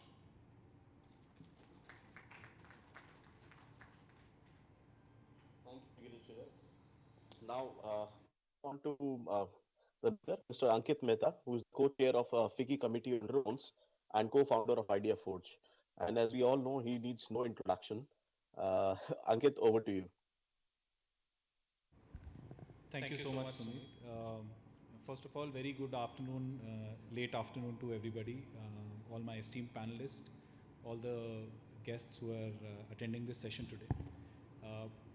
And before I move on to what I wanted to share, I really wanted to express my sincere gratitude to all the esteemed panelists for sincerely appreciating the milestone opportunity for the drone industry that we were fortunate to be a part of as well. And it is when I reflect back on this journey and how the drone industry has come to this forum, while some elements have been shared by our esteemed panelists today, just wanted to reiterate that if we look back at our journey in India in the drone industry, about not more than just 10 months back, 10 months back from today, there was pretty much drones were a good to have system. Like, it's okay if I have, it's okay if I don't have drones. Like, I mean, nobody was really bothered, and the entire industry was struggling to basically convince people to say that it's a worthwhile technology to invest behind. And despite having class leading capabilities for a really long while, it's been a massive struggle over the years. And like we mentioned that demand, supply and regulations, everything was in a disarray in my broad opinion. A lot of efforts were made across board, but it wasn't moving in a lot of different directions, right? It wasn't getting a headway in that one sense. In fact, it would be the low point of our drone industry. If I were to look at how March 20 ended, it was genuinely the low point of the drone industry in our country. However, it is fascinating how in these last 9 to 10 months, it has completely changed the perspective of the drone industry and how the drone industry is today poised for unprecedented growth. So I'll just sort of highlight a sort of chronology of how things happened, right? So the COVID-19 pandemic started and the attendant lockdown started in the country. And Sir just highlighted a short while back that anywhere and everywhere a drone was available, we had to leverage that technology because there was no way for us to go inside those containment zones and see if there is any effective control at all or not. There were no eyes. Police itself could not go inside those containment zones.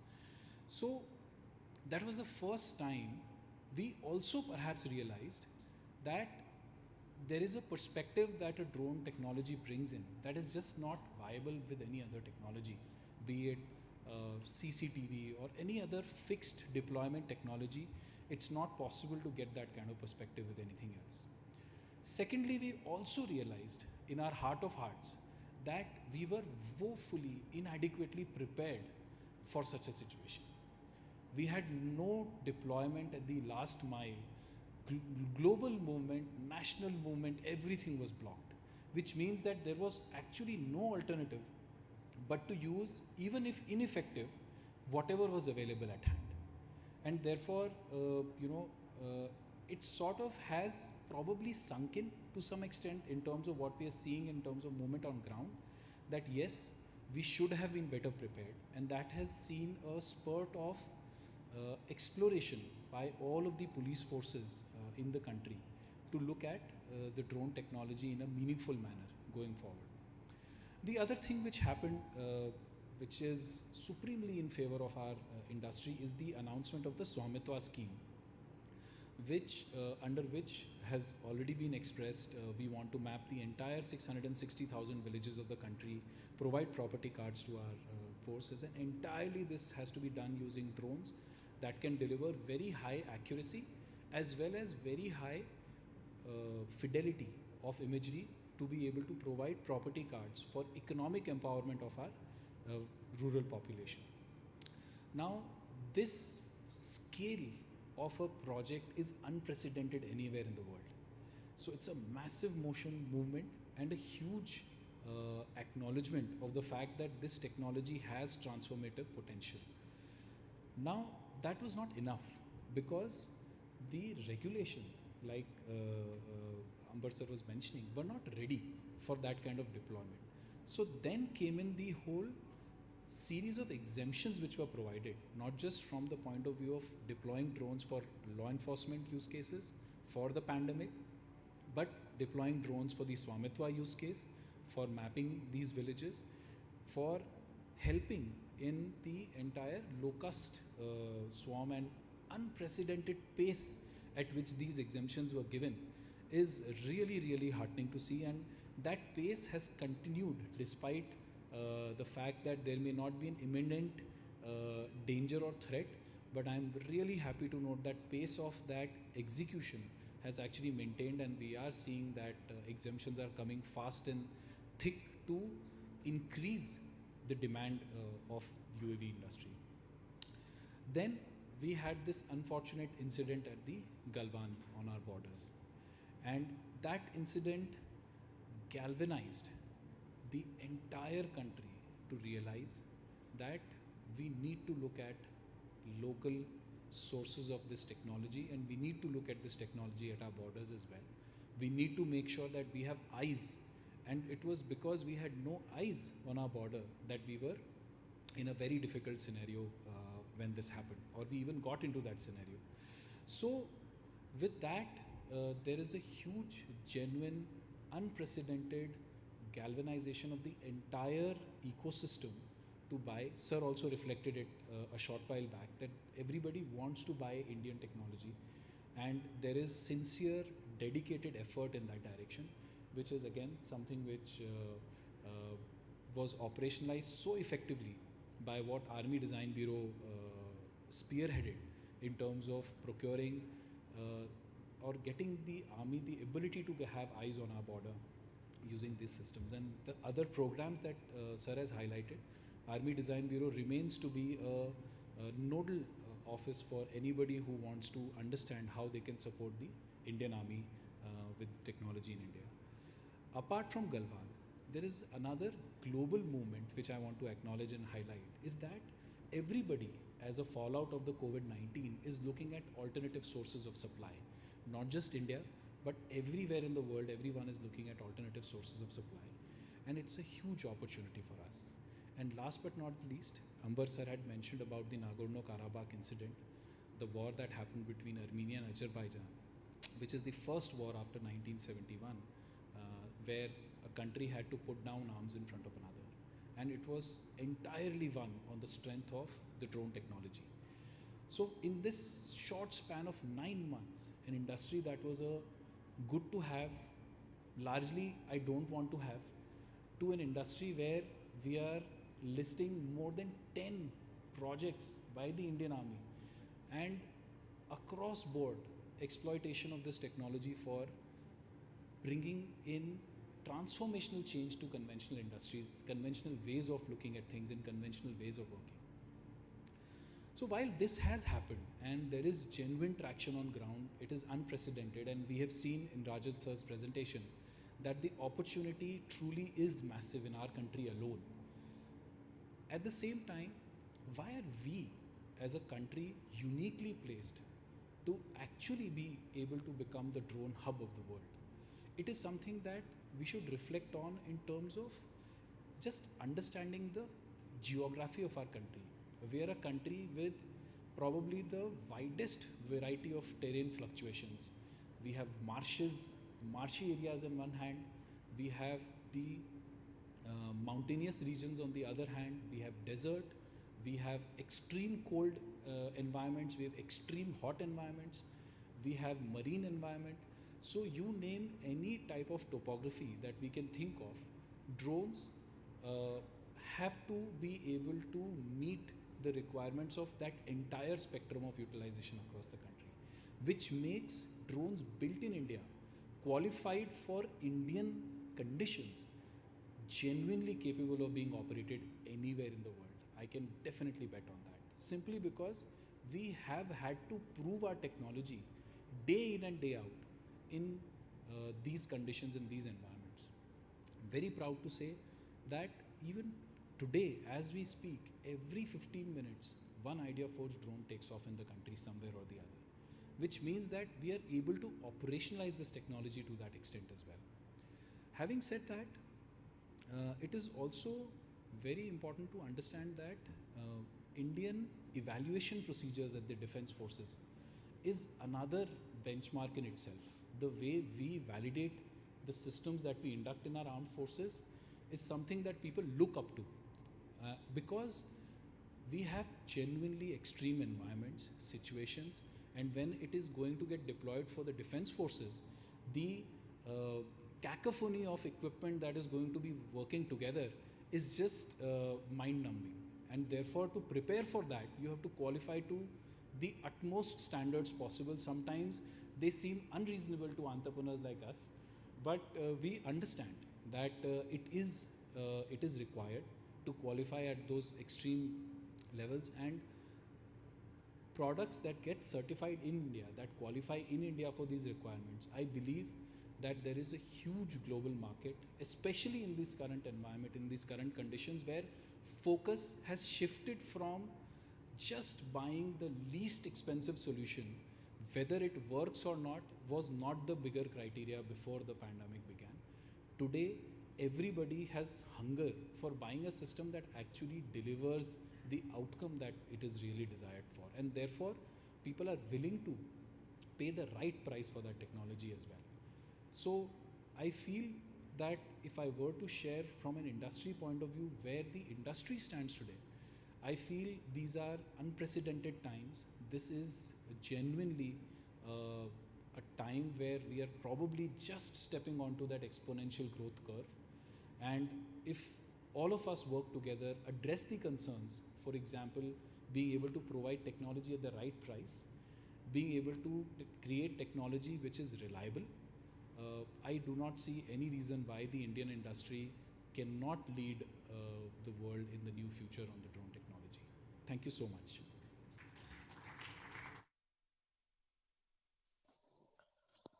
Thank you so much, Ankit, for sharing your perspective. That was indeed very, very comprehensive, and the kind of confidence you have shown from on behalf of the Indian industry, I'm sure we'll definitely going to lead the world on this front. Now we move on to somebody who is joining us from Palo Alto, Mr. Aditya Devarakonde, who's the president and CEO of D-Drones.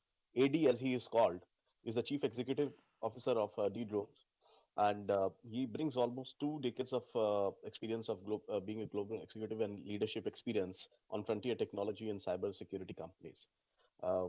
Aditya, Aditya has joined.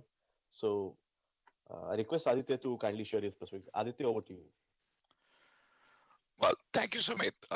Just confirm, everybody couldn't hear me. Sumit, you can hear me? Yeah, Aditya, we can hear you. Please go ahead. Perfect. Firstly, thank you very much for the opportunity. It's 2:40 a.m. where I'm at, but I'm thrilled. I'm proud of what is happening in terms of technology development and market shaping activity. I've had the benefit of knowing Ankit for a little bit here, but clearly I think he's led the market here. He's a lot of times good things happen to people who are prepared, and I think companies like IdeaForge have been there to create the market in India. So a really quick introduction on D-Drone. So we are a counter-drone technology company, global counter-drone technology company. We are based in Palo Alto. Firstly, it was my childhood dream to be able to speak at a conference like Aero India. It was one of the most interesting conferences. My dad used to work in the defense back in the day, but so thank you for the opportunity. And life has come a full circle for me, where I now lead a global company. We are based in the United States, and our R&D is based in Germany. So we would love to be of help. As Ankit said, this market has pretty much taken off in the last 1 year in India. We've been at this for a few years already. We've been at this for 5 years. We are one of the innovative startups from Silicon Valley. We have in my mind, what is cutting edge R&D technology. And as you can see on this slide, uh, we have about 400 plus installations globally of counter drone technology, and I'll go into that in a bit. From a detection standpoint, we have 400 plus sensors globally. From a defeat system standpoint, we have fielded about 650 plus different defeat systems globally. So all to say that we have some credibility in saying what we are saying for a small company of our size, and I appreciate your attention. I heard from panelists here that people are here from the aviation industry. So we are at 15 different global airports. So think about the big airports in UK where this whole thing started with, Gatwick and Heathrow being shut down in 2018. We have about 30-40% of the UK market in terms of international aviation. We have two very large airports in the North America region that have started using our system as well. Beyond aviation, obviously, we work with the defense sector. We work with 3 out of the 7 G7 nations. We would love to be of service to the Indian Army. I am personally passionate about this project, and hopefully with COVID moving out, we will be able to come to India and demo our system, demo the latest version of our systems to the right people pretty soon.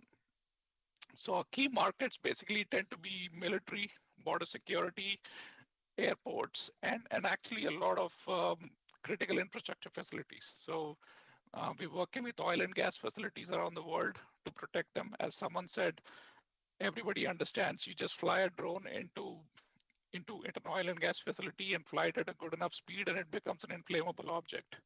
So we have a lot of customers who are worried about protecting very high value oil and gas installations around the world. And we are definitely working with those guys to figure out a solution.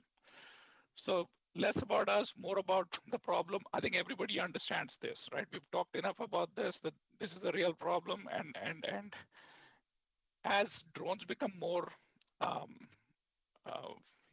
ubiquitous with more use cases coming to market, I think this problem is only going to get worse. Key end markets, we talked about this as well. So I want to talk about detection. So one of the gentlemen from Karnataka police just raised the point, like it doesn't seem to work. So I would love to present my solution to you at some point, sir. I think detection is the foundation for reliable defeat. If you don't detect properly, you will not be able to defeat. So in my mind, every time I talk to a customer, they jump the gun. It's like, what is your defeat solution? Do you have a hard kill? So I generally try to step back and say, you need to understand detection very well before you can go to a good defeat system.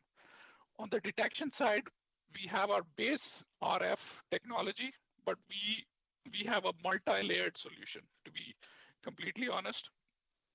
We believe the best solution is something that can take an RF input, which can take a radar input, which can take a camera input, and even acoustic inputs if you want to invest in those sensors.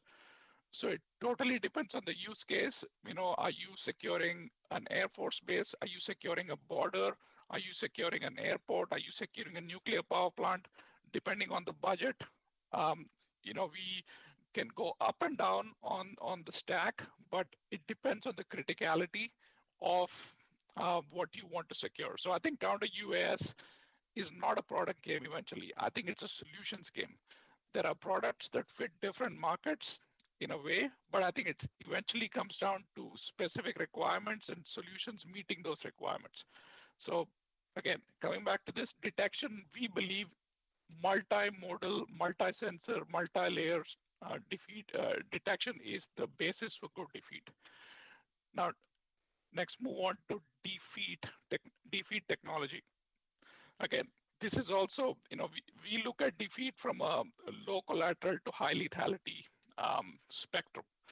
On the low collateral side, you have EW jamming solutions. People talked about handheld jamming.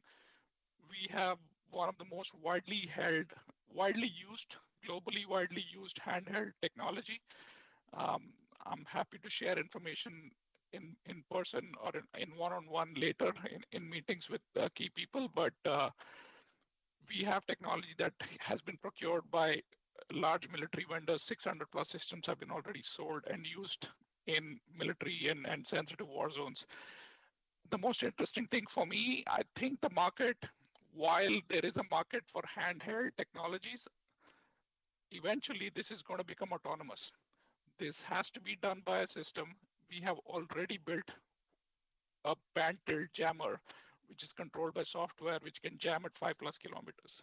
So I'll talk about that in a second.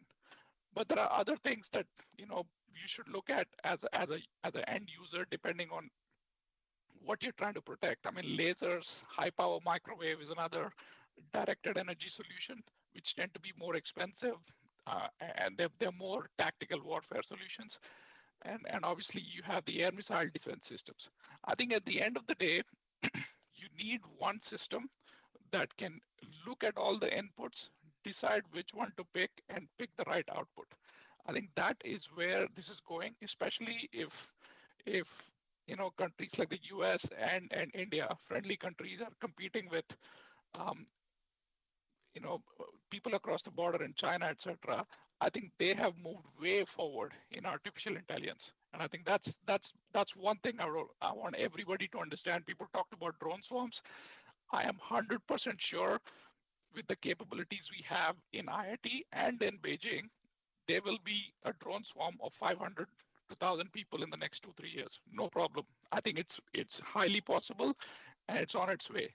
The question is, how do you prevent that from overwhelming your forces, right? So I think artificial intelligence and autonomous systems are going to be the way forward, and that is why I think startups who are bringing technology from outside defense into defense are going to be a big player in the future.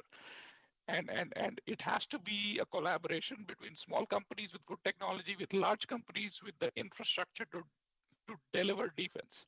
So the way to deliver defense is, there are very few companies like Idea Force that can go all the way in terms of contracting and in terms of being able to deliver the end product and the solution.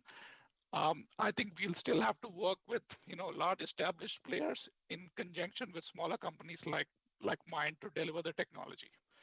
So being cognizant of this, I mean, I just wanted to think about, we think about these three dimensions: cost, lethality, and scalability. Especially for India, we have tens and thousands of kilometers of border to protect, both from Pakistan and from China. I think it's not possible to do it unless you understand. Number one, your system has to be scalable. So if you buy half a dozen sensors, they should all be able to talk to each other. And number two, the cost has to scale. Like you can't just do it for 300 miles and be done, or 200 kilometers and be done. It's thousands of kilometers. And the last part is lethality, as we call it. In some parts it has to be high lethality, and in some parts has to be low lethality from a defeat standpoint. So again, it's a very customized solution. In some ways, we see that in multiple countries we work with, and you need to pick a provider who can be a thought partner as well, who can kind of think through different use cases and build for you in some ways.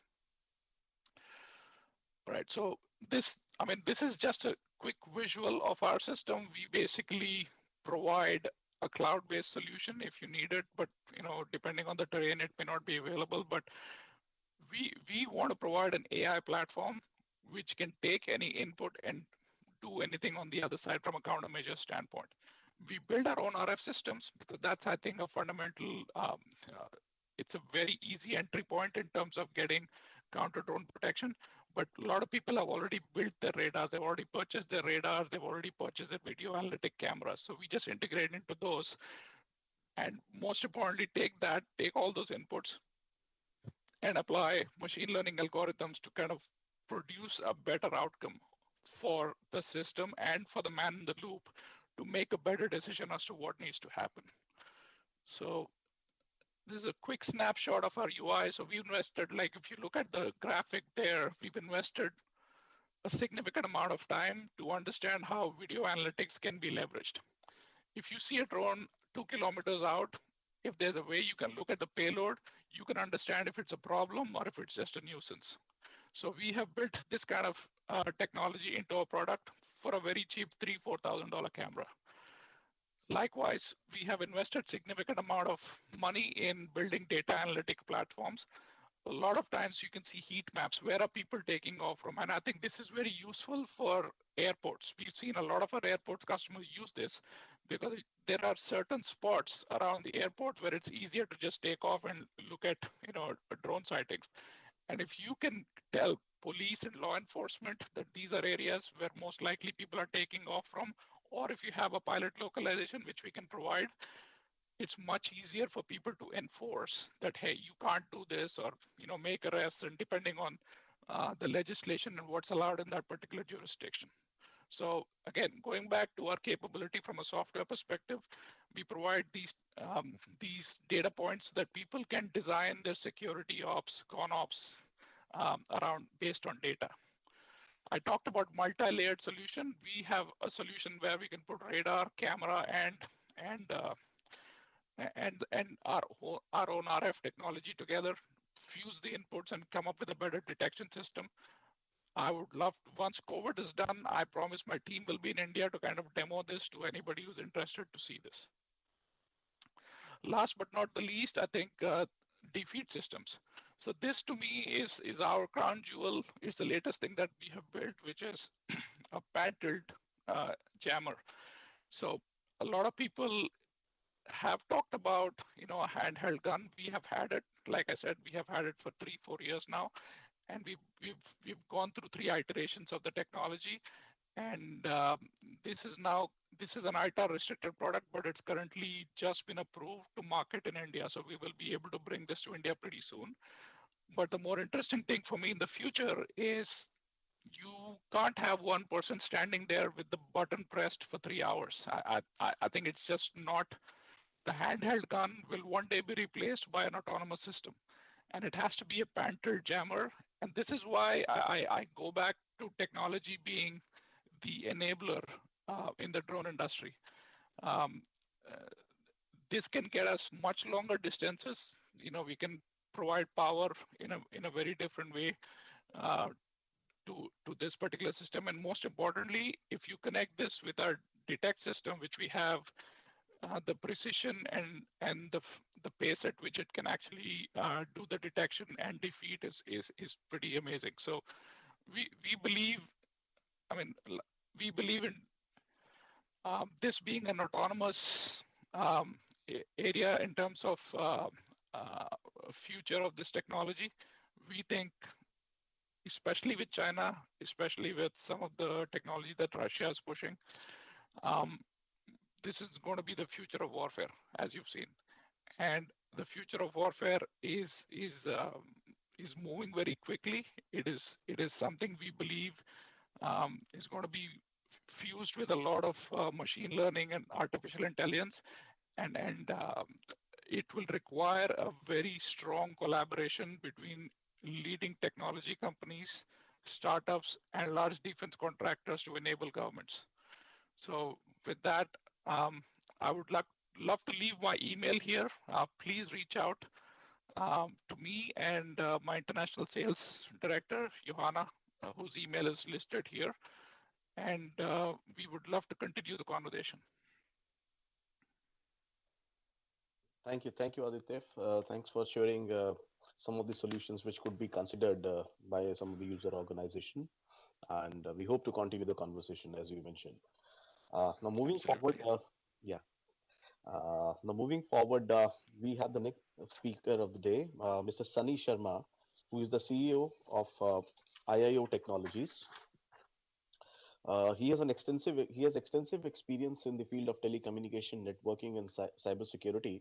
Since past 3 years, he has been working relentlessly in the field of counter-drone technologies and electronic warfare. May I request Sunny to kindly share his perspective. Sunny, over to you. 3 years back, we looked into this industry and we thought it's going to be a potential market. And let me change. So in 2018 is when we started front-ending few foreign manufacturers and counter-drone dealers. And we invented a base software and we demonstrated this solution in Goa, at that point of time, it was not much of warfare, it was privacy. People were worried about taking photographs, but things have changed in last 2 years. So as you can see, these are the various videos about what's happening globally. You can see in the bottom center, Chinese testing swarms launched out of aerial vehicles and salvo launched from ground. You can see top left is where the whole industry started.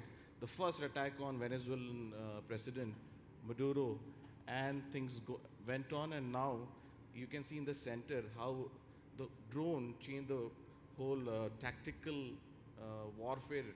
So now anything can be made in garage, flight controllers can be used, things can be weaponized, and can do a considerable amount of damage.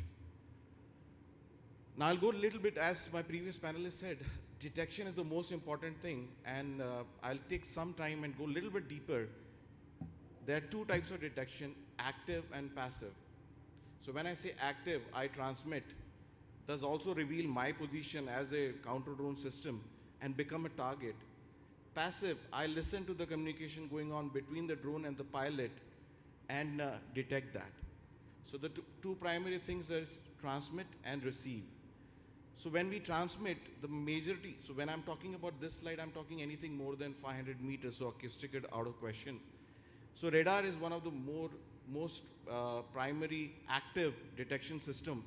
There are two types of radar system, long range, bigger RCS radar systems, and then small range, lower RCS radar systems. When I talk about long range radars, we are talking about RCS about a meter above. And when I talk about low RCS, we are talking about 0.01 meter square. So when I talk about small, you might have seen those small handheld Phantom and Mini and Micro series of drones. They are very hard to detect because there's hardly any composite metal or this all plastic.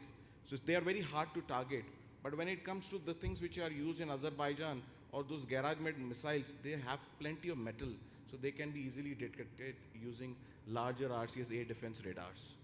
Coming to the passive system, passive is a transmission between the drone and the pilot.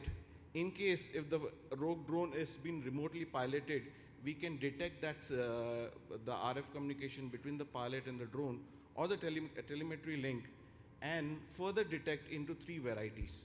An omni detection system, which basically tells you in this vicinity there is drone or no drone. In case there is a drone, start your countermeasures. Direction and finding capabilities. I narrow down my phase array antenna and I try to figure out where the drone is in 10 degrees, 2 degrees, 1 degree, whatever accuracy you desire. And the third method is location finding, where I have three of this RF detection sensors doing TDOA or triangulation and finalizing and localizing on the drone. So this is the overall architecture of any counter-drone system. You take inputs from large radars, small radars, radio frequencies, RF detection systems, visual AI-enabled cameras, even in fact human beings, okay, and put it into one software or a third-party perimeter integration system. Put it into one software. That's what we have developed. It's called Brahma. And then you decide on, based on the threat perspective, is this weaponized? What is the threat quotient of the drone? Just imagine somebody said, airport is a critical infrastructure. Imagine 300 people sitting inside a metal with fuel loaded in gallons, tons of fuel. All I need is a small thing to create a huge casualty, and there's hardly any chance that you can come out of that situation. Imagine what already happened in Aramco. 23 plus garage-made Scud missiles created a 5 to 10% increase in the oil price. So based on what the threat has been detected, using all the sensors, there's not a silver bullet. You have to use, and you have to be open, and you have to be future ready. So when I talk about radar cannot detect anything small or slow or low. There is a problem. I can fly as low and still get away under the nose of radar. RF, if I'm not transmitting, the sensor is basically useless. If it is camera, it is all cloudy. The color of the drone is white. It's very hard for it to find those pixels to track. So what we have to do is mix all those possible things, put it into a software, use latest machine learning and AI and use even piloted information to take the decision factor. So there are two basic decisions. When I go into defeat or engagement, I go for a hard kill, I go for a soft kill. If I'm going for a hard kill, I can go for lasers, I can go for fire control system where I can integrate the existing guns and defense system, ballistic response is what we have, or I can have another drone. Just imagine Wankhede Stadium. All you need is few Sutli bombs. It will create enough a stampede and panic that thousands of people will start, it will be chaotic. All in that case, you cannot bring that thing weaponized drone on this stadium. You have to take the threat away. So in that case, you can have a drone with a net or something like that to take the threat away. High power, microwave. You can have something to disengage. Well, that will also kill your equipment, but there's a hard kill option. Coming to soft kill, jamming. That's most preferred, and at this point of time, more effective at longer ranges. What I can do is I can kill the communication between the pilot and the drone and make the drone to discontinue the mission he was on. But if the drone can be on an autonomous mission, it can be pre-programmed. Go to this target. That's what happened in Aramco. They were pre-programmed with fine GPS location, go and hit this spot. In that case, what do? I kill the GNSS system. I basically blur the navigation capability, and in that case, resulting in failing the mission. I can also do is spoof and give wrong GPS data and take the threat away. Okay, that's also possible. I can do protocol hacking and see if I can make the drone, but again, it will work on little older versions. As technology increase, protocol also get updated. And deceptive jamming, something like more follow-on jamming or mimic jamming and things like that to get more effective at longer ranges. So this is what we have developed. We started working in counter drone for last 3 years. We started as dealers to various product, and finally we have product ready in hand, tested by various organizations. We are happy to come and do demonstration. We have product Trinetra, Tridev, which is our detection, RF detection system, and a software which is future ready, open architecture, and we are ready to share source code with the integration so that you can make the next best counter drone system for future. Thank you so much, sir. I'll be happy to take some questions, sir. Thank you. Thank you so much, Sunny, for sharing your perspective. Now with that, we come to the end of the industry perspective session, and we can take few questions. We have some time for questions. So I request the participants, in case they would like to ask any questions from the panelist.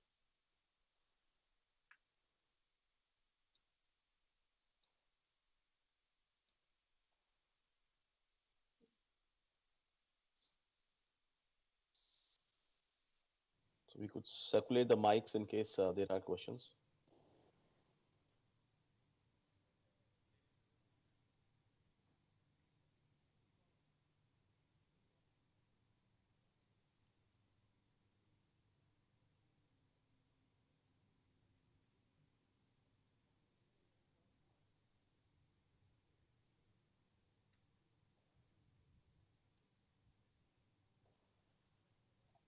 And those who are joined online, may request them to kindly put their questions in chat so that I can take it up.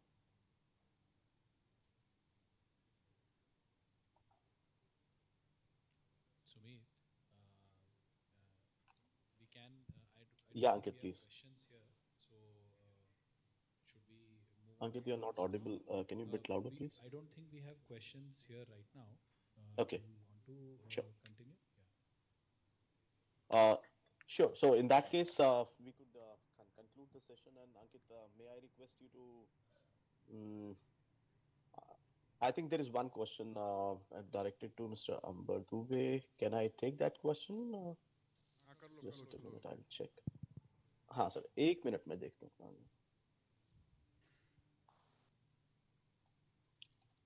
I think we should let Just give me a Aditya minute, go. sir. I think it's about 3 a.m. In Palo Alto. Okay. And we we also have to go to the next session next door where my boss is speaking. My appraisal also coming up on March, so I better make my presence there. So baki questions we can keep on answering. I think we've been so interesting and so interactive that I doubt if there's any question. Plus, many of us are already in common WhatsApp groups, so we are harassing the industry. Industry is harassing the government on a daily basis. So I think that's good energy there. So we can call it a day, Sumit, unless there's something very specific. So, to finally conclude, Ankit, can I request you to deliver the final concluding address on behalf of FICCI? Thank you. In the interest of time, I would like to thank all my esteemed fellow panelists for making this session extremely engaging and informative. And thank you so much for all the attendees and audience today who have patiently heard through this session. Like Amber sir said, beginning with the graveyard slot. So very good evening to everybody, and thank you so much to the entire FICCI team, to my chair, Mr. Rajan Luthra on the FICCI Drones Committee, and our co-chair, General Sanjeev Madhok. Thank you so much everybody for the great session.